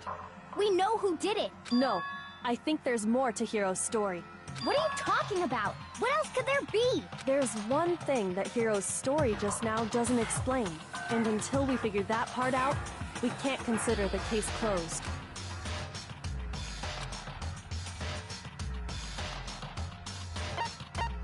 I got it! That's true. Everything you just said. It doesn't explain why the magazine was hidden, does it? Huh? By the time the body was discovered, the magazine had been picked up and put on the shelf. Why would you take the time to write that message, then stick it somewhere we might not find it? Oh. Well, I didn't hide it. I'm sure I just left it sitting there on the table. Really? He's lying! He's gotta be lying! I don't see any reason he would lie now, after already confessing to the crime. Then, he's not lying? Assuming he's telling the truth, someone else must have put the magazine back on the shelf. In other words, at least one other person was in the rec room both before and after the incident. I don't think there's any question about that. But then, who was it? If they went to the trouble of hiding the magazine, they must not have liked what was written on it. I got it! It had to be Toko, right? Who else would want to hide the magazine other than the person whose name was written on it? Was he right, Toko? Did you really go to the rec room? Why would I have... Wait! But more important, that doesn't even matter! We already know who did it, right? Hiro just admitted it! That's right. I killed her. No, you didn't. Who asked you? I don't doubt Hiro attacked Sakura with the bottle. But that's not where this case ends. What do you mean? What he means is that Hiro isn't the killer. You can't be serious! That's just... I don't believe it! Hiro, tell us what happened one more time. If we go through it once more, it should become clear he's not Sakura's killer. So... what do you want me to do? Just tell us what happened one more time when you attacked Sakura. I don't really see why, but... okay.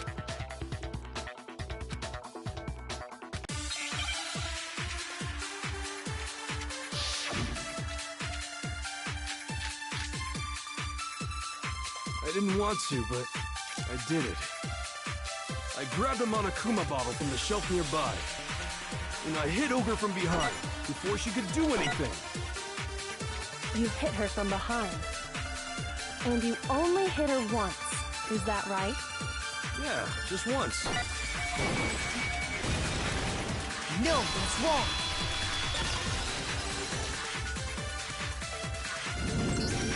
If Sakura died from Hiro's single blow, that doesn't explain why she had 2 head wounds. Huh? 2? That's right.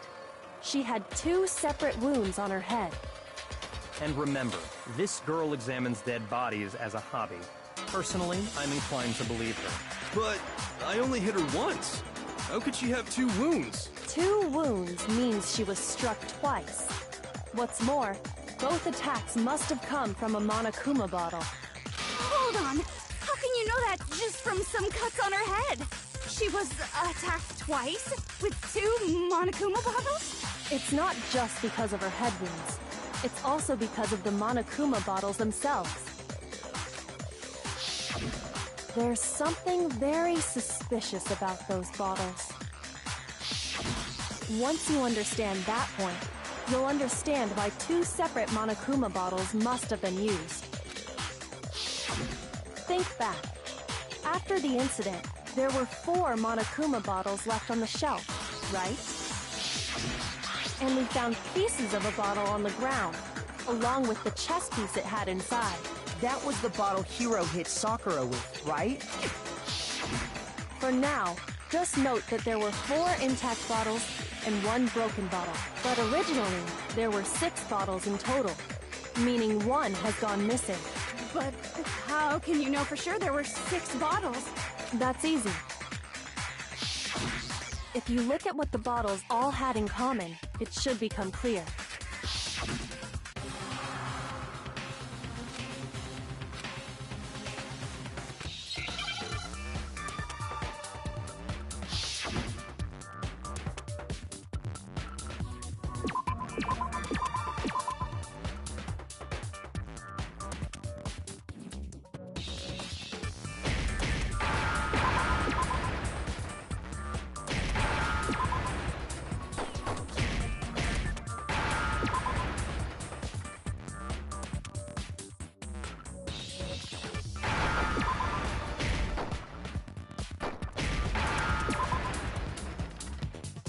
Now I understand! That's it! The chess pieces! Inside each bottle, there was a Monokuma figure holding a different chess piece. King, rook, bishop, pawn. I definitely remember seeing each of those. And the piece that was inside the broken bottle we found was the knight, if I remember. So, what's that matter? I guess you don't know too much about chess, do you? Then let me explain. In chess, there are 6 different pieces. The king, the queen, the rook, knight, bishop, and pawn. What was left intact at the crime scene were the king, rook, bishop, and pawn. And on the ground was the knight. Oh, so the queen is missing. So we only have evidence for 5 bottles at the scene, while one apparently went missing. What does chess have to do with anything? Yeah, shogi is way better. Yeah. Wait, no, that's not what I mean. So, let's say a bottle did go missing. There's still no evidence that has anything to do with this case. That bottle could have disappeared any time before the murder. No. It's clear that the missing bottle is connected to... How is it clear? Think about what state the missing bottle must have been in. Maybe then you'll understand.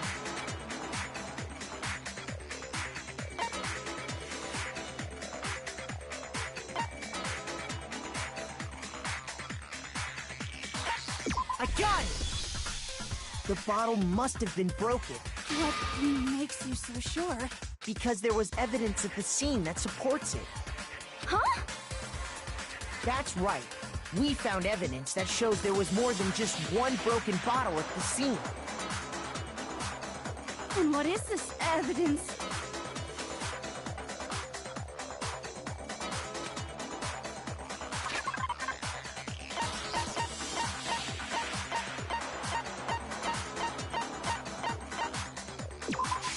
I got it! Earlier, Kyoko and I did a little experiment. We compared the weight of the broken bottle pieces at the scene to one of the unbroken bottles. And what we found was that the collection of pieces was heavier. And the reason for that is... there was actually more than one bottle's worth of shattered glass. So from this, we can surmise that 2 bottles were actually broken at the scene of the crime. But someone did their best to clean up the pieces of one of the bottles, along with the figure inside. But when they did, they must have left behind a few too many pieces, which is only natural. They certainly had no way to measure the exact right number of pieces to remove.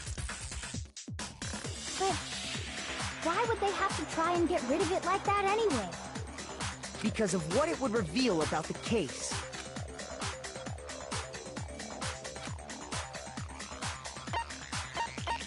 I got it! The bottle that was removed from the scene was used the second time Sakura was attacked. The second wound on Sakura's head came from that second bottle. Given all the evidence, this is the only possible conclusion.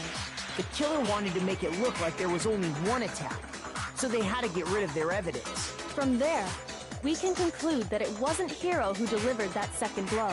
Wouldn't you agree, Toko? And there's the matter of the magazine.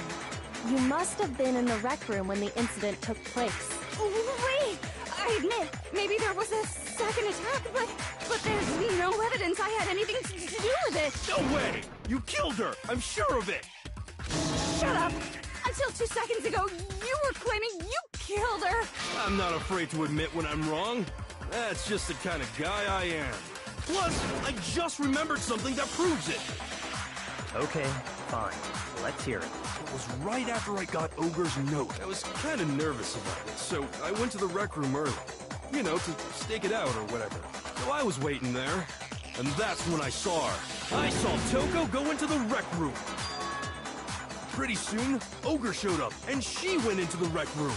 I assumed Toko was still in there, so I figured everything would be okay. That's why I headed in. But when I got inside, Ogre was all alone. Toko had disappeared. And you just now decided to share that with us? After the shock of thinking I'd killed someone, I forgot all about it. Could someone tighten the screws on his brain? I think they've come loose. So, Toko, where the heck did you disappear to? You don't know what you're talking about. I never went in the rec room. I'm sure she didn't disappear, but maybe she found somewhere to hide. What? Hiding in the rec room? Don't be ridiculous. Why are you all ganging up on me? You're all nothing but vermin.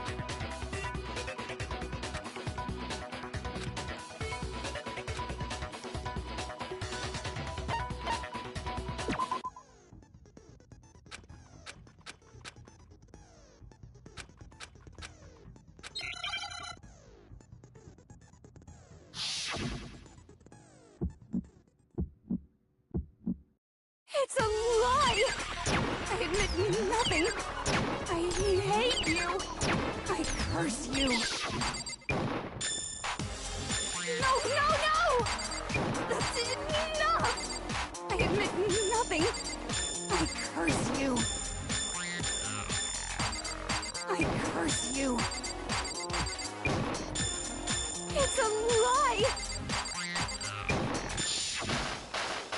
That's enough! That's enough! This should prove it.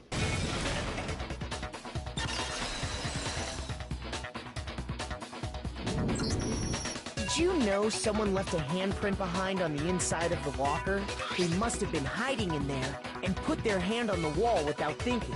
Does this handprint look familiar, Toko? No, it doesn't. Okay then, let's just compare it to your hand, shall we? That'll clear everything up.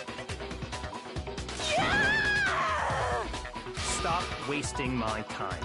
Just tell us the truth. Okay, it's my handprint. Dang, she just straight up admitted it. Then you killed Sakura! No, I swear, there's no way! Out with it. I probably did kill her. Straight up again? Wait, what do you mean probably? Give us the details, Toko. What happened between you and Sakura? Talk. Now. After I read Sakura's note, I decided to go there early, so I went into the rec room.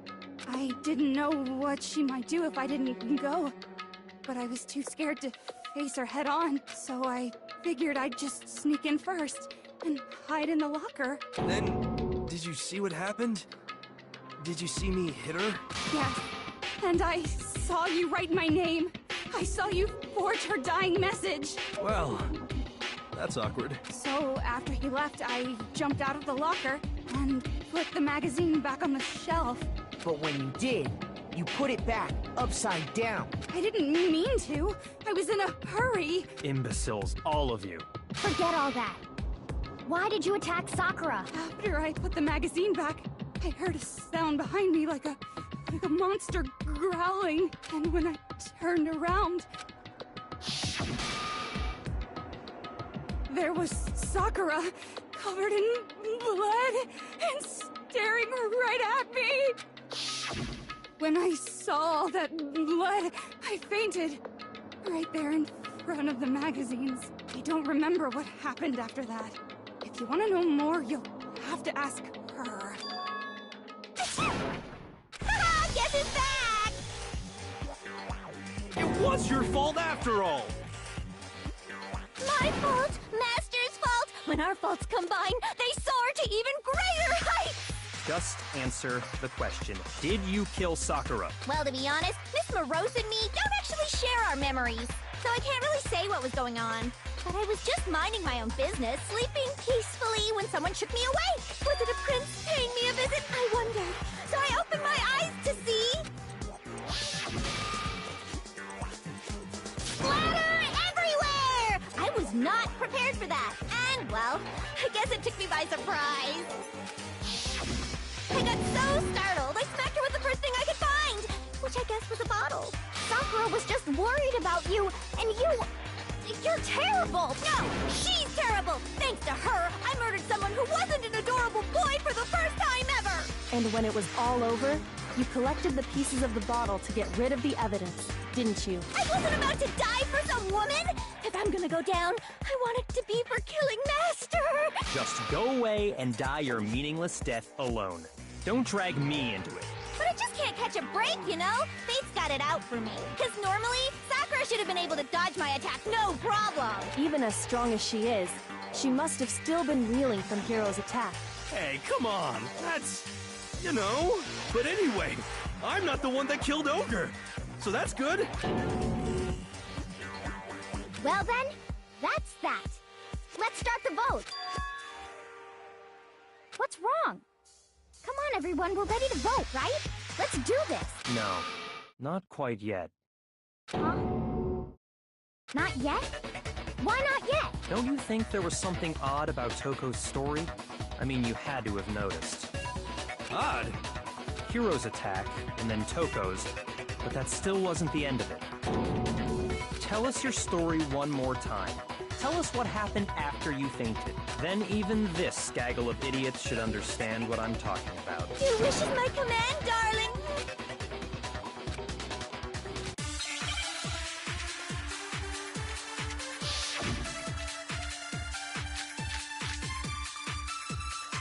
I was just sleeping peacefully, and all of a sudden, Sakura was right there in front of me. I remember waking up right in front of the magazine shop. You were taken by surprise when you saw Ogre covered in blood. So you smashed her head in with the Monokuma bottle? You got it! I smashed her good! And where did the attack take place? Right where I woke up! I killed her there in front of the shelf! No, that's wrong!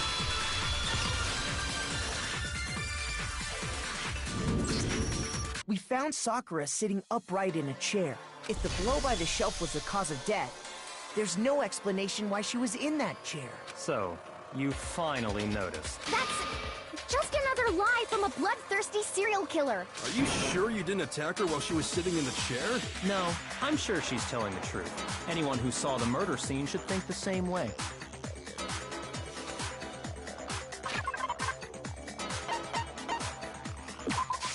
I got it! Sakura was definitely attacked in front of the shelf. The blood stain by the magazines is proof of that. Then she must have moved the body after she killed her, right? All to make it look like I did it. Because when I hit her, she was sitting in the chair. Hey, come on now, look at me! I can't carry anything heavier than my own scissors! There's no way I could move a muscle-bound heavyweight like that! Then what's the deal? Well, are you still convinced the case has come to an end? But...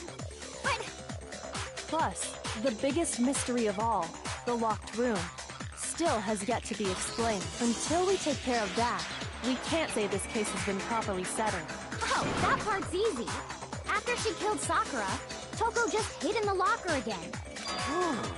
So she just hid in there till everyone showed up and opened the door? And while everything was all confused and hectic, she just snuck out of the locker into the group.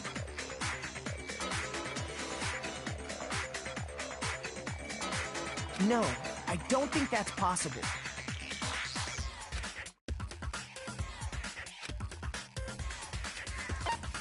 I got it! Even before we opened the door to the rec room, Hina and I both got a look inside. And at that point, the locker was already open. So obviously Toko couldn't have been hiding in there.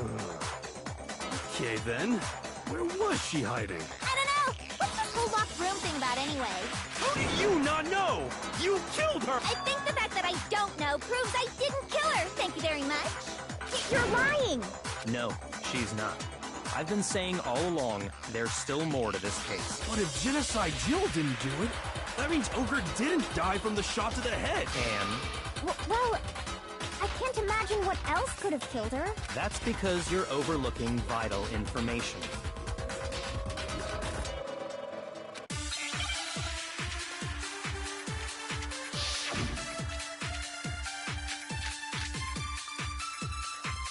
What was it that killed Ogre? If it wasn't from Genocide Jill's attack, then what was it? There's no other possible cause. What killed Sakura? I can't think of anything other than the shot to her head. No, that's wrong!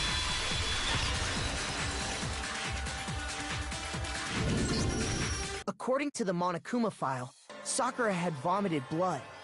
I think we can assume there's a chance this was related to her cause of death. In fact, there was even a trace of blood left around her mouth. Well, I mean, maybe when she got hit with the bottles, she cut the inside of her mouth. If that's all it was, the file wouldn't have specified vomited blood. Not to mention, I didn't find any cuts inside her mouth. You even checked in there? God, you really are into dead bodies! No, I'm not into dead bodies. What I'm into is solving mysteries. But if there wasn't a cut or anything, then what made her vomit blood? Some sort of reaction within her body. Most likely, Sakura was poisoned. Poisoned? That's right.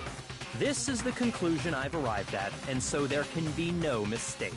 You're making making me go all weak in the knees! She was poisoned? It isn't possible! Is it really so hard to believe? Then let me explain exactly how the culprit was able to poison her. You can explain it? Of course, if you don't mind. Everyone quiet! Shut up and listen to Master! But you're the only one talking. The key to unlocking this mystery was hiding in the chem lab up on the 4th floor. Not in the rec room? And I could have found it all along. You never would have, since you gave up on the search the moment you were barred from the crime scene. Well, yeah, good point. There's a big shelving unit in the chem lab that houses a variety of mixtures and chemicals. And that's where I found this. Is that the poison? It's not an especially powerful poison, but it'll still kill you if you drink an entire bottle. But the specific properties don't matter. What does matter is where I found it. Where'd you find it? The shelf is divided up into 3 sections, A, B, and C. In Section A, dietary supplements. In B, reagents. And in C, a variety of lethal chemicals. And that's where the poison came from? Section C? Well, that's the question, isn't it?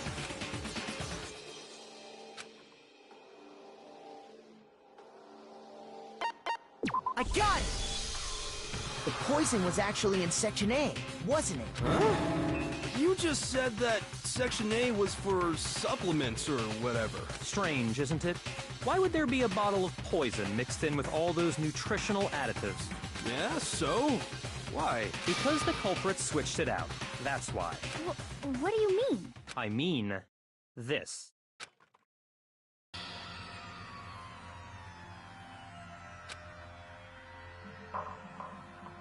Huh? Master!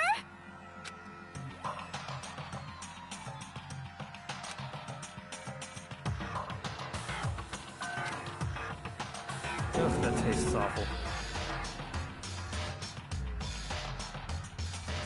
Oh no! Master's in real trouble! You have to drink some water! You can't just swallow powder! It'll stick to your throat! Idiot! He just swallowed poison! We need to make him spit it out! The flavor certainly makes me want to spit it out. What's so high quality about this stuff? Huh? What are you talking about? I'm talking about the protein, of course. Protein? Can I see that bottle for a second? Sure. Do whatever you like.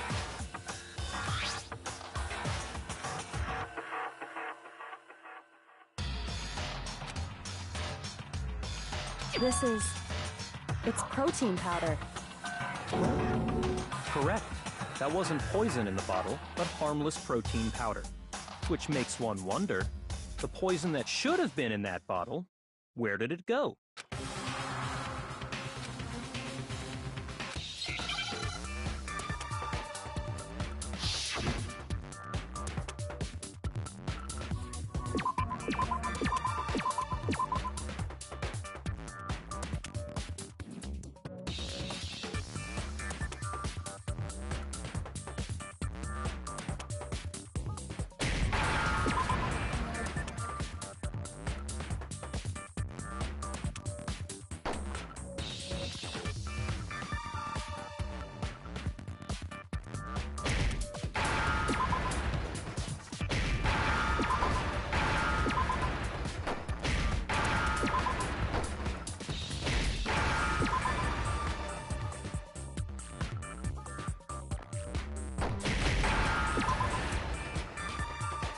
Now I understand!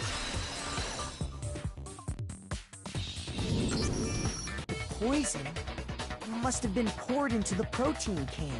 If the protein's in the poison bottle, it seems only logical to assume the reverse is true, right? Absolutely. The contents of each container were switched. So the protein was in the bottle of poison, and the poison was in the protein can. Once you accept that, it becomes obvious how the culprit was able to get Sakura to drink the poison. Holy crap! All they had to do was hand her something there at the scene, and she was happy to drink the poison herself.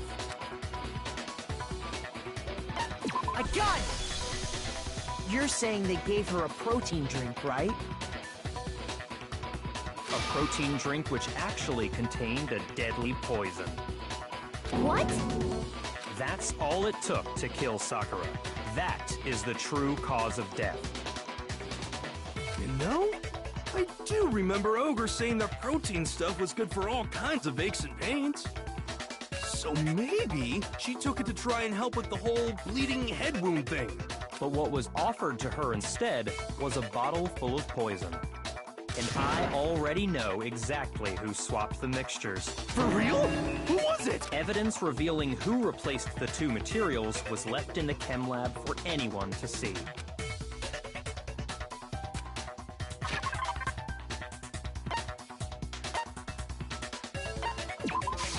I got it! The footprints left behind in front of the shelf. That's the evidence you're talking about, isn't it? I visited the chem lab this morning, and there were definitely no footprints there at that point. They must have appeared around the time of the murder, which leaves no doubt that they're connected. What's more, the footprints were in front of Section A, where I found the bottle meant for the poison. The culprit must have gone to Section A to swap the poison and protein, leaving their footprints behind. And given how clear the prints were, figuring out who they belong to will pose no problem. All we have to do is check everyone's footprints right now. Then we'll see who... It was me. The footprints. They're mine. Hina? If you're all gonna find out anyway, I'd rather you hear it straight from me, you know? Then Ogre's killer was... Yep. I did it. I killed Sakura. Just as I suspected. The footprints were made by a pair of sneakers. There was no mistaking it. And the only people here who wear sneakers are...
I got it! Me and Hina are the only ones.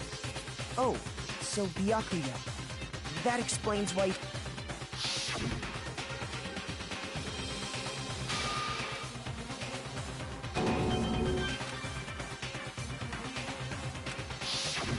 If the footprints didn't belong to Makoto, that left only one other possibility.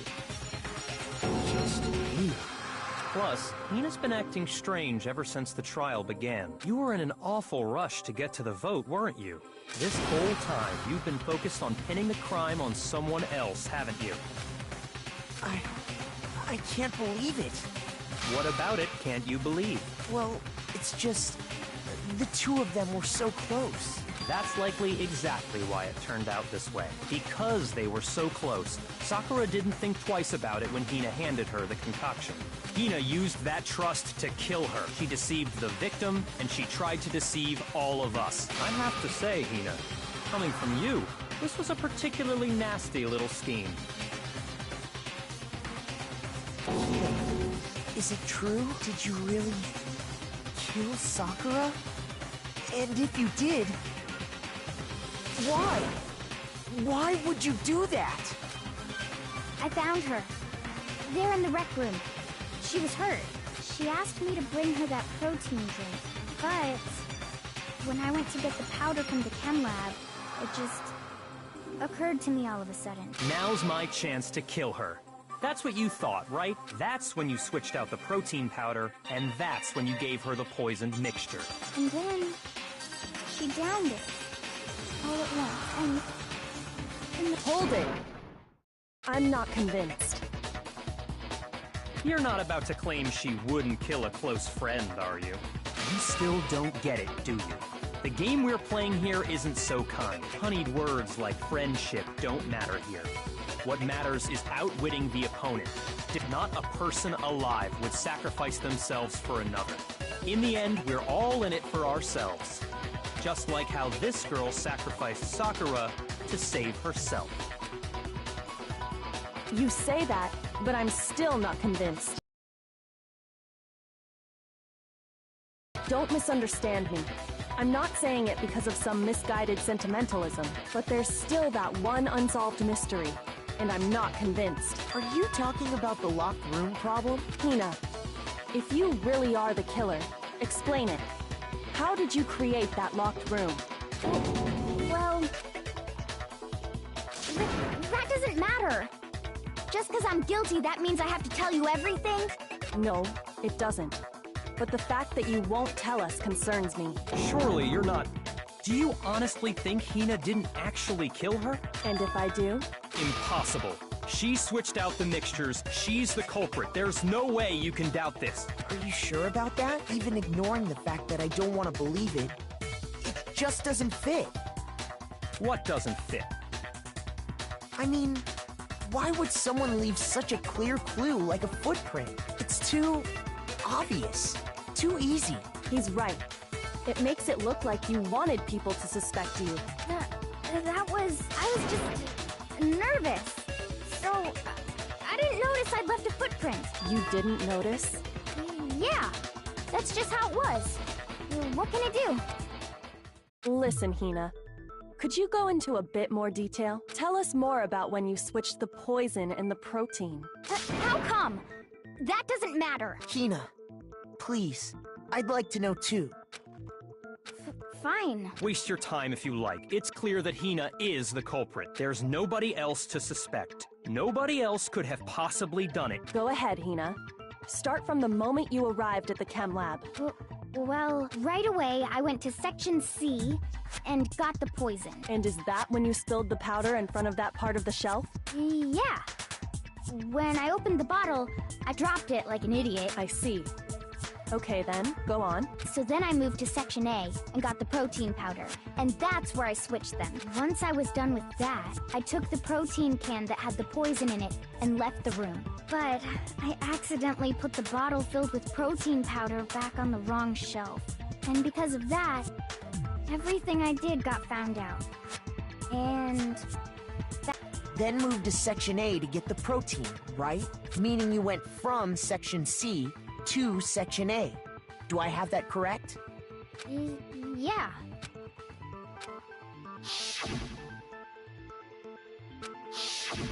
Can you repeat that series of events one more time? What's wrong with you, Big Mac? You're being awfully pushy. It's the same thing no matter how many times you hear it. How long until you're satisfied?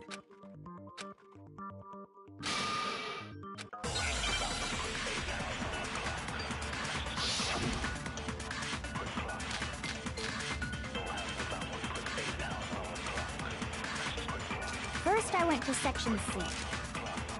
That's when I grabbed the poison. And you spilled some of the powder on the ground in front of the shelf. Yeah. When I grabbed the bottle, I dropped it. Okay, and then? I moved from Section C to Section A. And that's where I switched the powders. Once I was done switching them, I put the bottle filled with the protein powder back in Section A. Then I took the bottle And left the chem lab. That's all there is. Honestly, that's enough. How much longer must we tolerate this?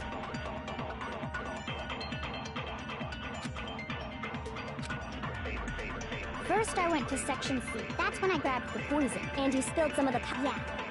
Okay, and I moved from Section C to Section A.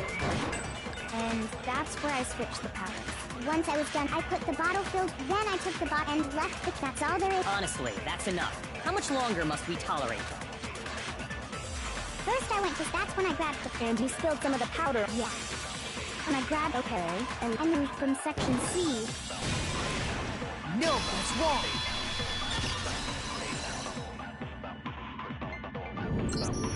You said you went to get the poison from Section C, and that's where you spilled the powder, right? Yeah? What about it? And after that, you said you moved from Section C to Section A to get the protein. But the footprints left at the scene were not moving from Section C to Section A. That contradicts what you just said. What? Then maybe she moved in some weird direction on purpose to disguise her movements? No, that can't be it. Remember what Hina just said?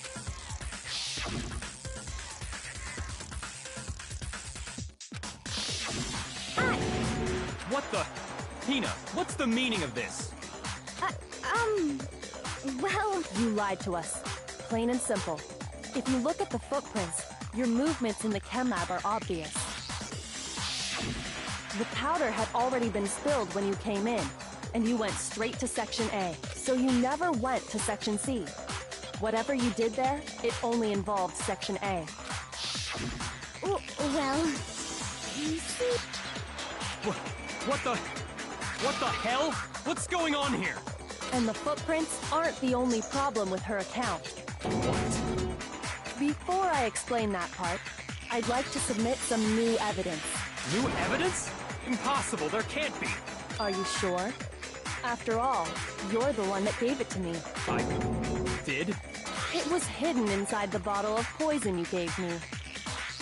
I'm amazed you, of all people, would miss such a vital clue. A truly grave oversight. Just say it already! What is it you think you found? I found this. It had sunk to the bottom of the bottle. And the hidden clue was exposed, thanks to you ingesting the powder. I couldn't have solved the mystery without you. So, thank you for that. But, what is it? Oh, you still don't realize? Well then, Makoto, why don't you explain it? Huh? Me? Fine. If you really do know, explain the meaning of that shard of glass.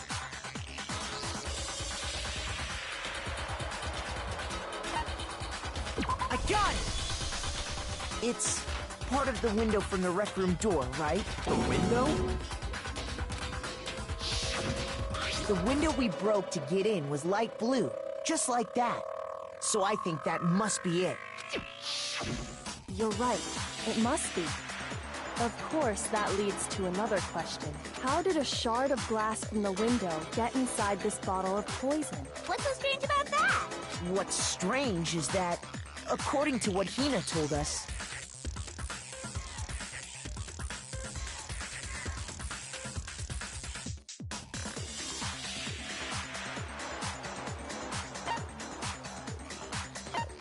I got it!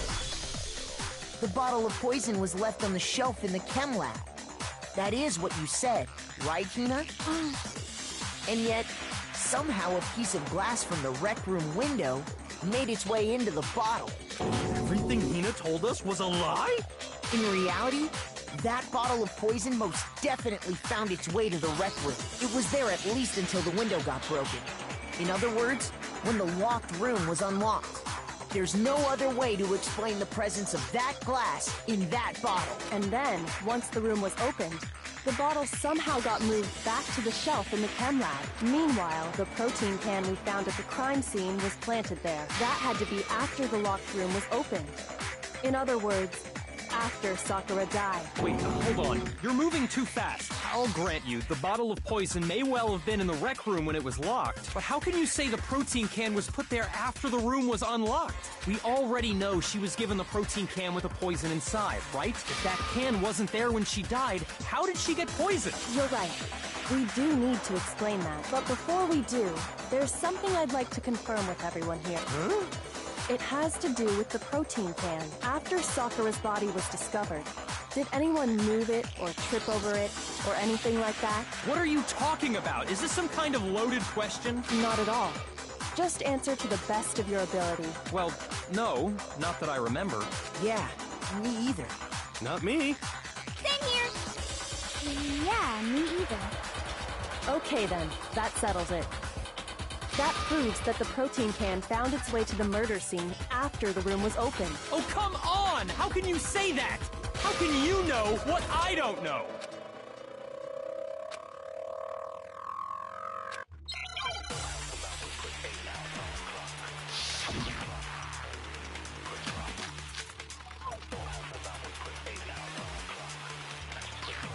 When it comes to that protein can, there's not a doubt in my mind. Until the locked room was unlocked, it absolutely was not in there. So you're saying someone planted it there after we got the door open? No. No, that's impossible. It had to have been in there the whole time. It had to be. It was in there before the rec room. No, that's wrong.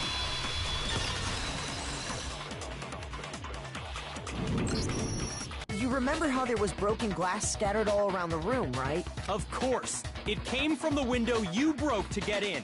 What about it? Well, those pieces weren't just scattered around the protein can. We also found pieces underneath the can. What? And this proves it. It shows that the can must have been put down on the floor after the window was broken. So it had to be after we got into the room. I see. So that's your explanation. Kyoko, earlier when you asked if anyone had moved the can or tripped over it... If that were the case, that would explain the can being on top of the glass. So you asked everyone about it to eliminate that possibility right out of the gate. And that's made everything clear, hasn't it? As long as it was a locked room, it only contained the bottle of poison, and not the protein can. But once the room was opened up, they were switched. And as a result, the protein can wound up in the rec room, and the bottle of poison returned to the chem lab. If that's all true, then why did Sakura drink the poison? I thought we all agreed she was tricked into drinking it because of the protein. No, that's not why. The only explanation is she drank it from its original bottle, knowing exactly what it was. Precisely. She was alone in a locked room. All she had was the poison. What other possibility is there? You're saying she drank it knowing what it was? Such a ridiculous fiction is... Exactly what happened. Then tell us already. Sorry. Please, tell us. Before we get to that, we need to clarify one other thing. We need to establish who exactly got the poison from the chem lab and took it to the rec room. It was Hina, right? She took it and gave it to Ogre. What do you think, Makoto?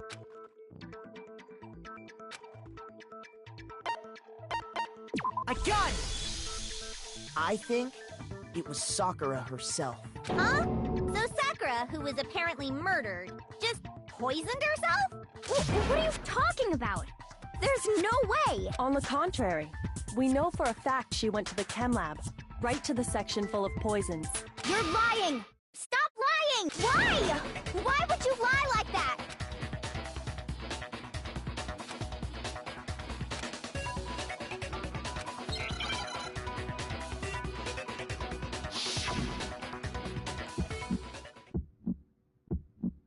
You're a liar!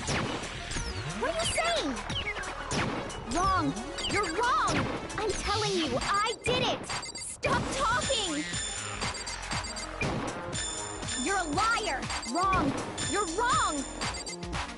Wrong! You're wrong! I hate you!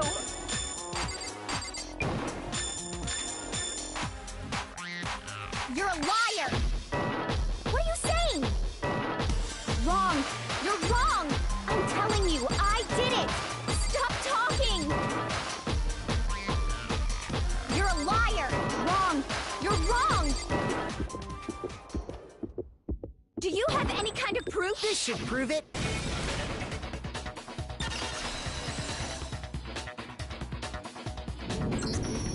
Hina, did you know that Sakura's foot had a certain yellow powder stuck to it? It did? It did. The same yellow powder that had been spilled by the shelf in the chem lab. That powder was yellow, wasn't it? Lab. Wait. So, what was that powder doing on Ogre's foot? And it was only on her instep, right?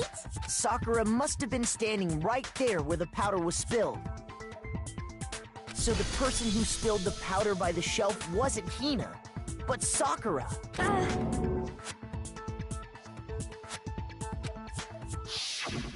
And when Sakura dropped the bottle, she dropped it away from where she was actually standing.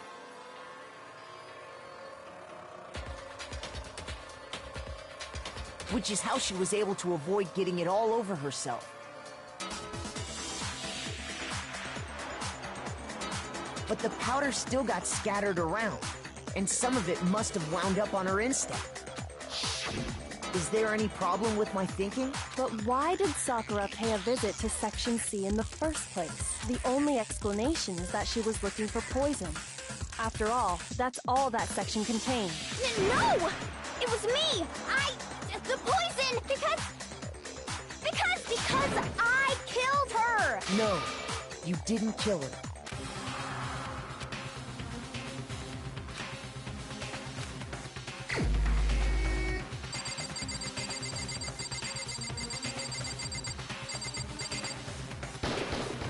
Here's my answer.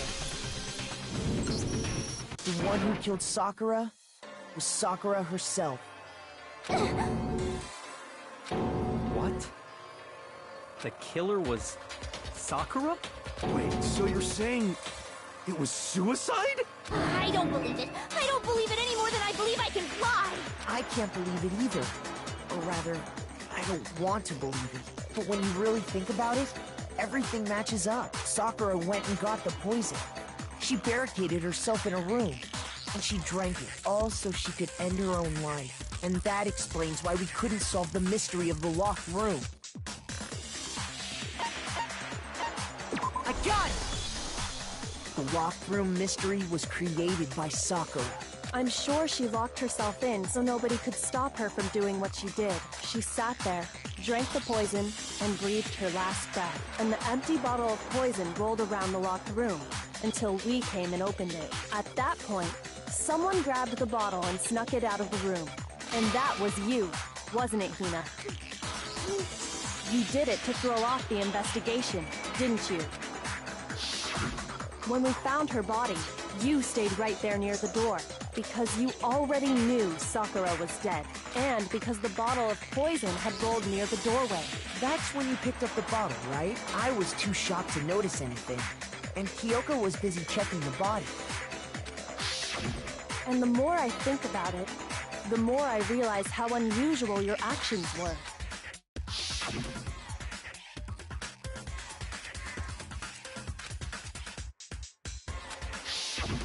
You said you were going to go get everyone else, but your real intention was to go to the chem lab and switch out the containers, wasn't it?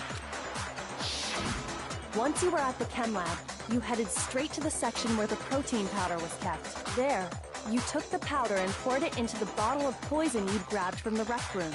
When you left the lab, all you had was the empty protein can. Thinking about it like that, the footprints make perfect sense. When you were done, you gathered everyone together. And once you were back in the rec room...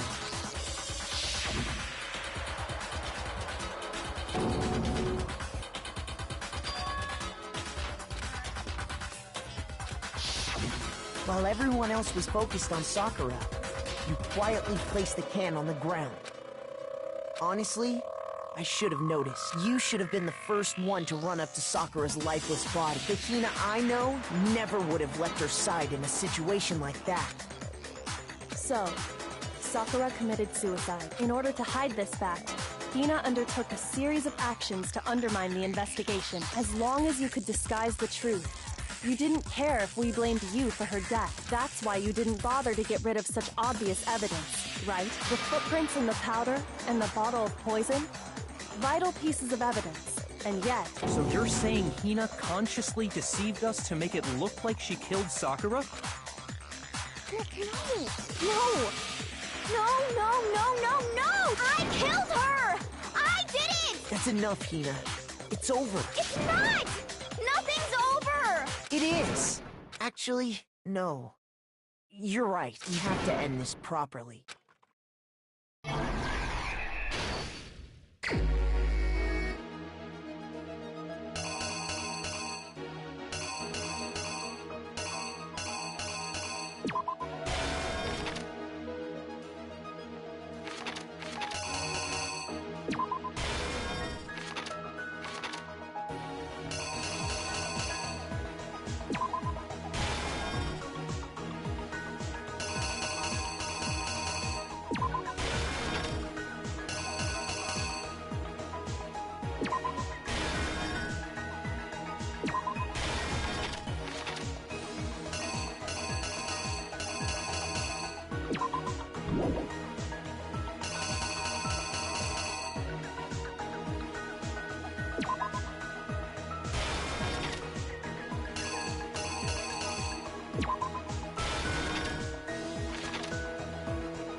Here's exactly what happened. This case began when Sakura asked a number of people to meet her in the rec room. Specifically, those people were Hiro, Toko, and Byakuya. But one of them headed out a bit earlier than the others. Toko. She got there one step ahead of everyone else and looked around for a good hiding spot. And she found it. She crawled into the locker to get out of sight.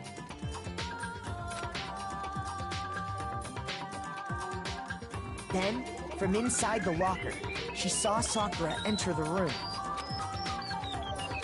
Next to arrive was Hiro.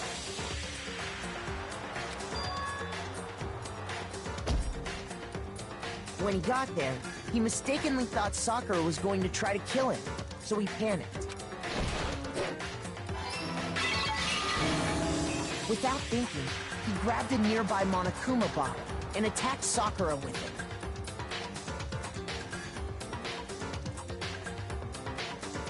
Thinking he'd killed her, he hastily began covering up his crime.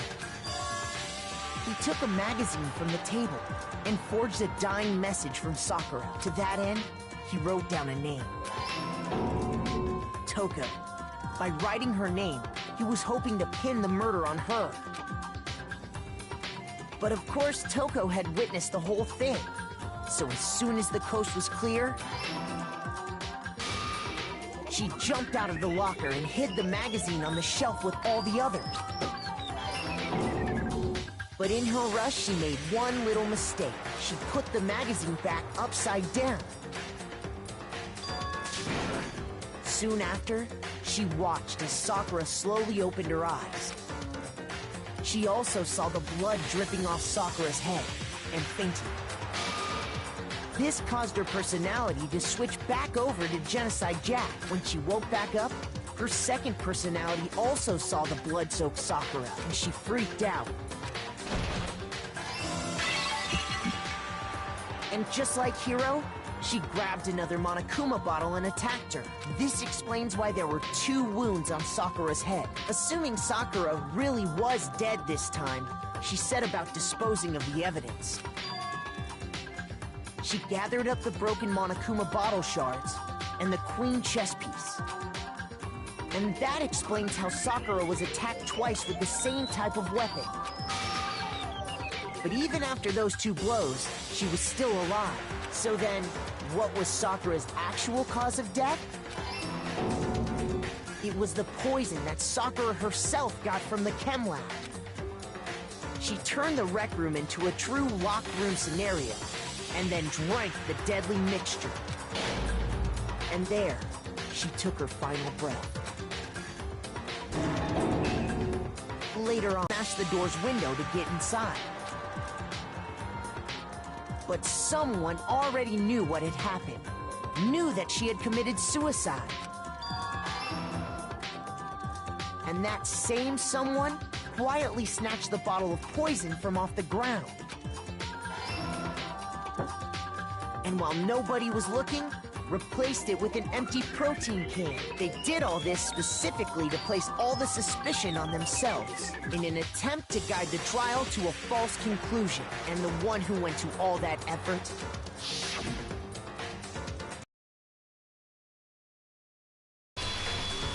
was you, Hina. That's the full truth of the case. Sakura took her own life, and you claim to be the killer to hide that fact. Isn't that right? That's what happened? But, Makoto, how did you manage to... How were you able to uncover the truth that even I couldn't discern? Huh? Oh, well, I mean... You still haven't realized? We don't all act according to calculations and cost-benefit diagrams. That's what makes us so complicated. That's what you don't understand. And that's why you couldn't solve this case. See? Didn't I tell you? When you dismiss other people's feelings, it'll always come back to bite you in the end.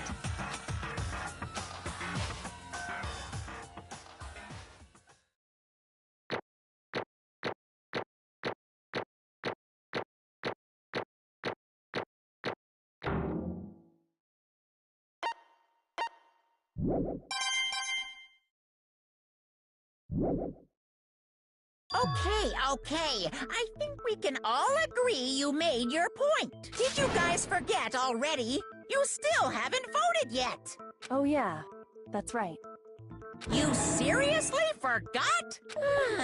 I can feel my energy draining out of me. Well, whatever. You don't really have a choice anyway. Maybe you don't want to, but please grab your lever and cast your vote. So, who will be chosen as the Blackened? Will you make the right choice or the dreadfully wrong one? What's it gonna be? What's it gonna be?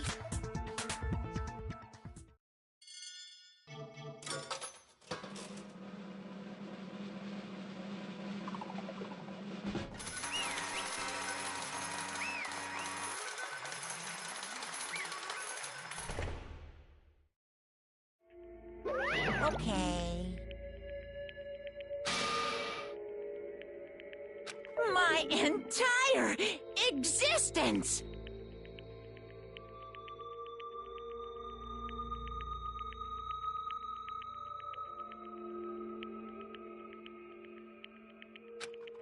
What did you say? Come on.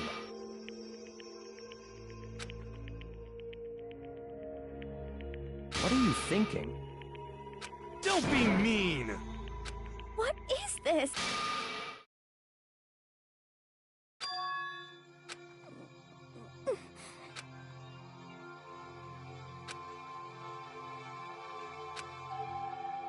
You should have been the one to die! What? What?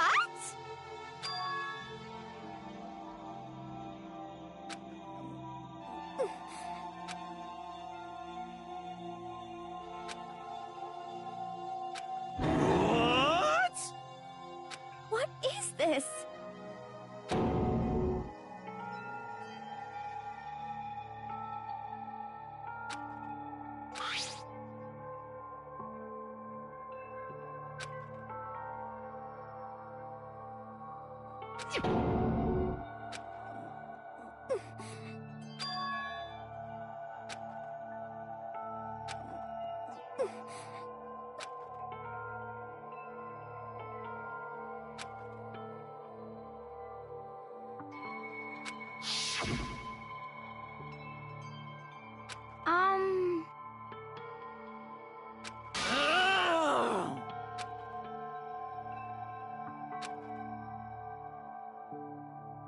No forgiveness!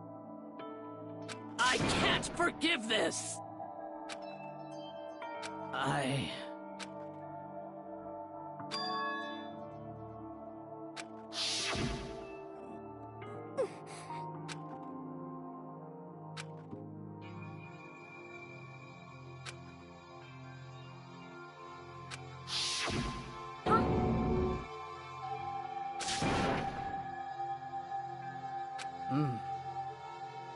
But... Hina. They're friends.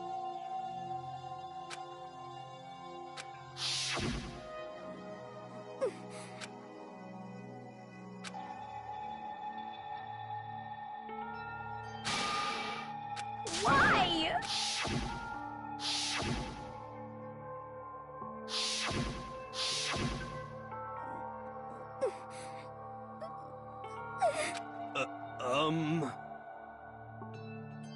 What are you saying?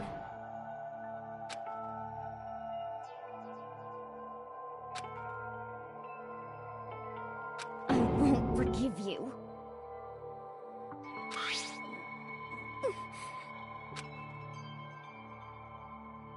Why? Huh? Hina. Hina. Huh?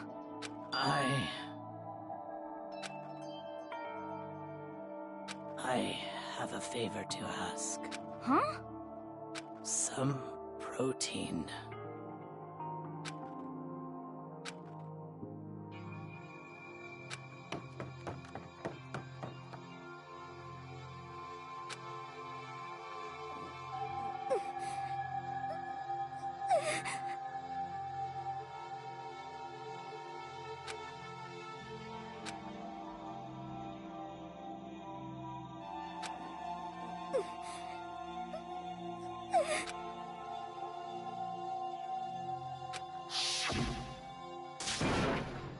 Please!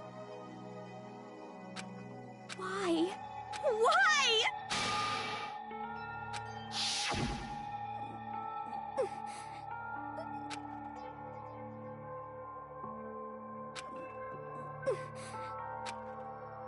Why?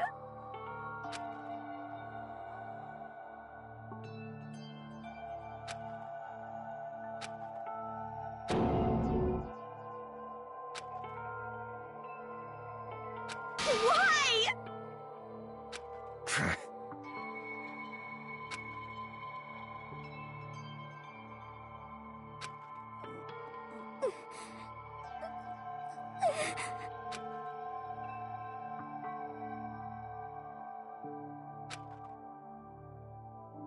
Hey! Hey! Hey!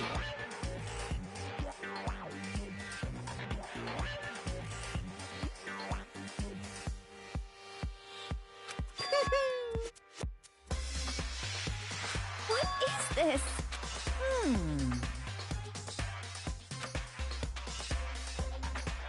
What are you saying? In other words, yes, indeed.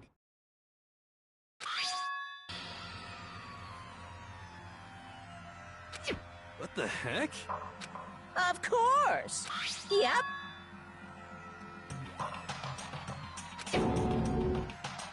Too bad. It's true.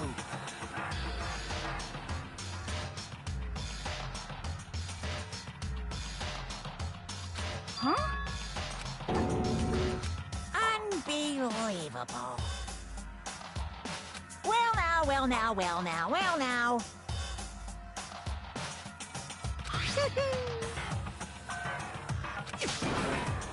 Damn it! Pung, pung!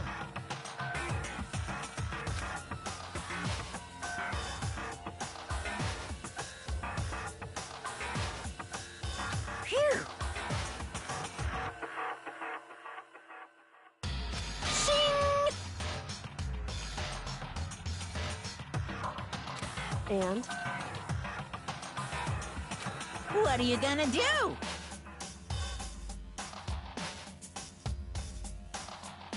Hey! Hey!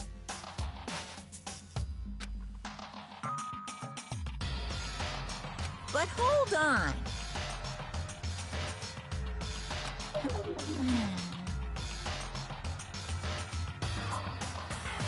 Enough already. Yes, indeed.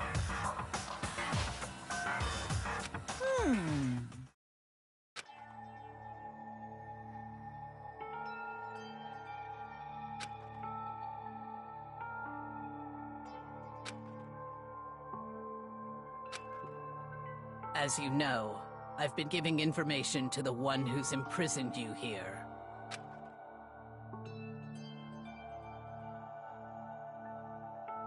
You see, the Mastermind took control of my family's dojo and demanded I become their tool.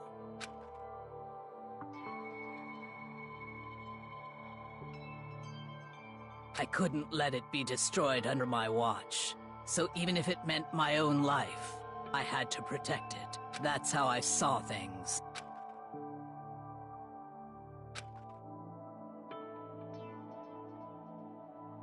And what the Mastermind wanted from me was nothing less than murder.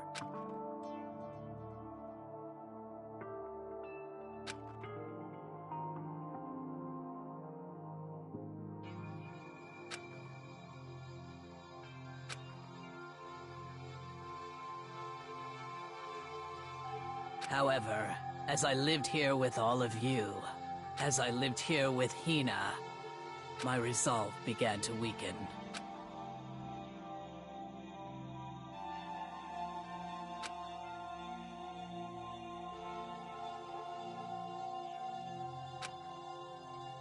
I cannot betray those who would call me their friend.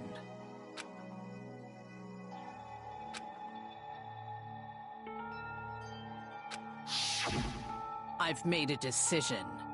I will no longer retreat, no longer compromise, no longer regret. I've made my decision. I'm going to resist you.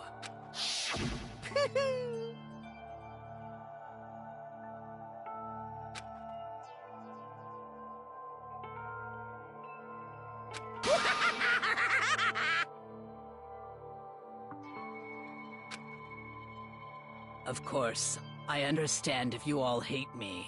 All of this is because of my own weakness.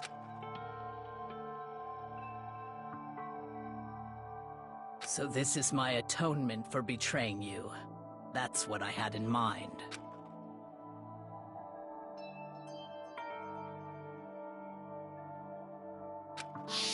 My own situation has started having an effect on more people than just me, which is exactly what the Mastermind wanted when they revealed my betrayal.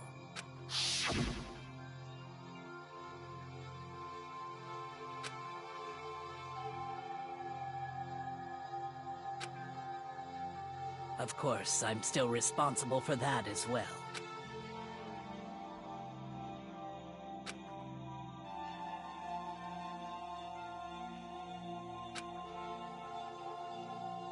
But I've decided the one I'm going to kill is myself.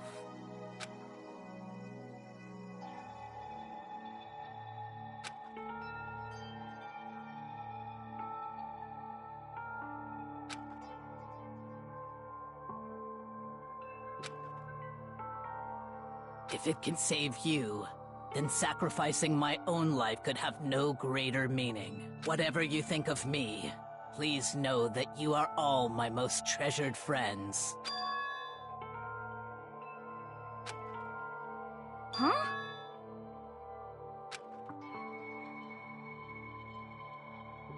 No way! Correct.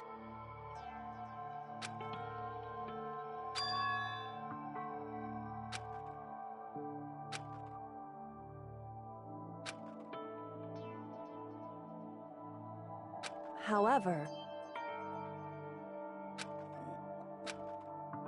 Finally, Hina, I want to apologize to you especially.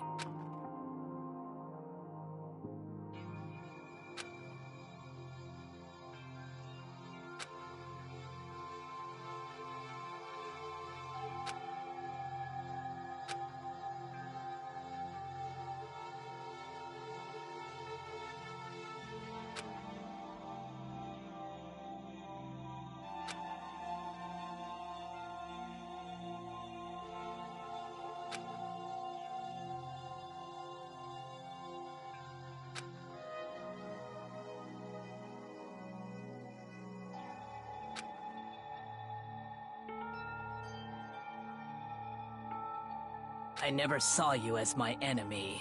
You were only ever my friend, who I wanted to help as much as possible. Hina, whatever it takes, survive. Survive along with everyone else, no matter what. Just survive.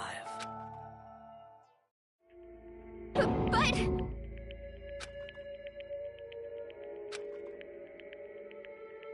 What are you gonna do? Uh-oh.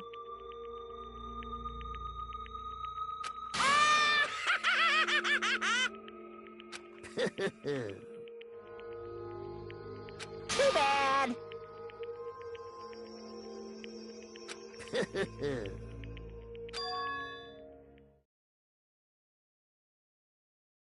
Huh?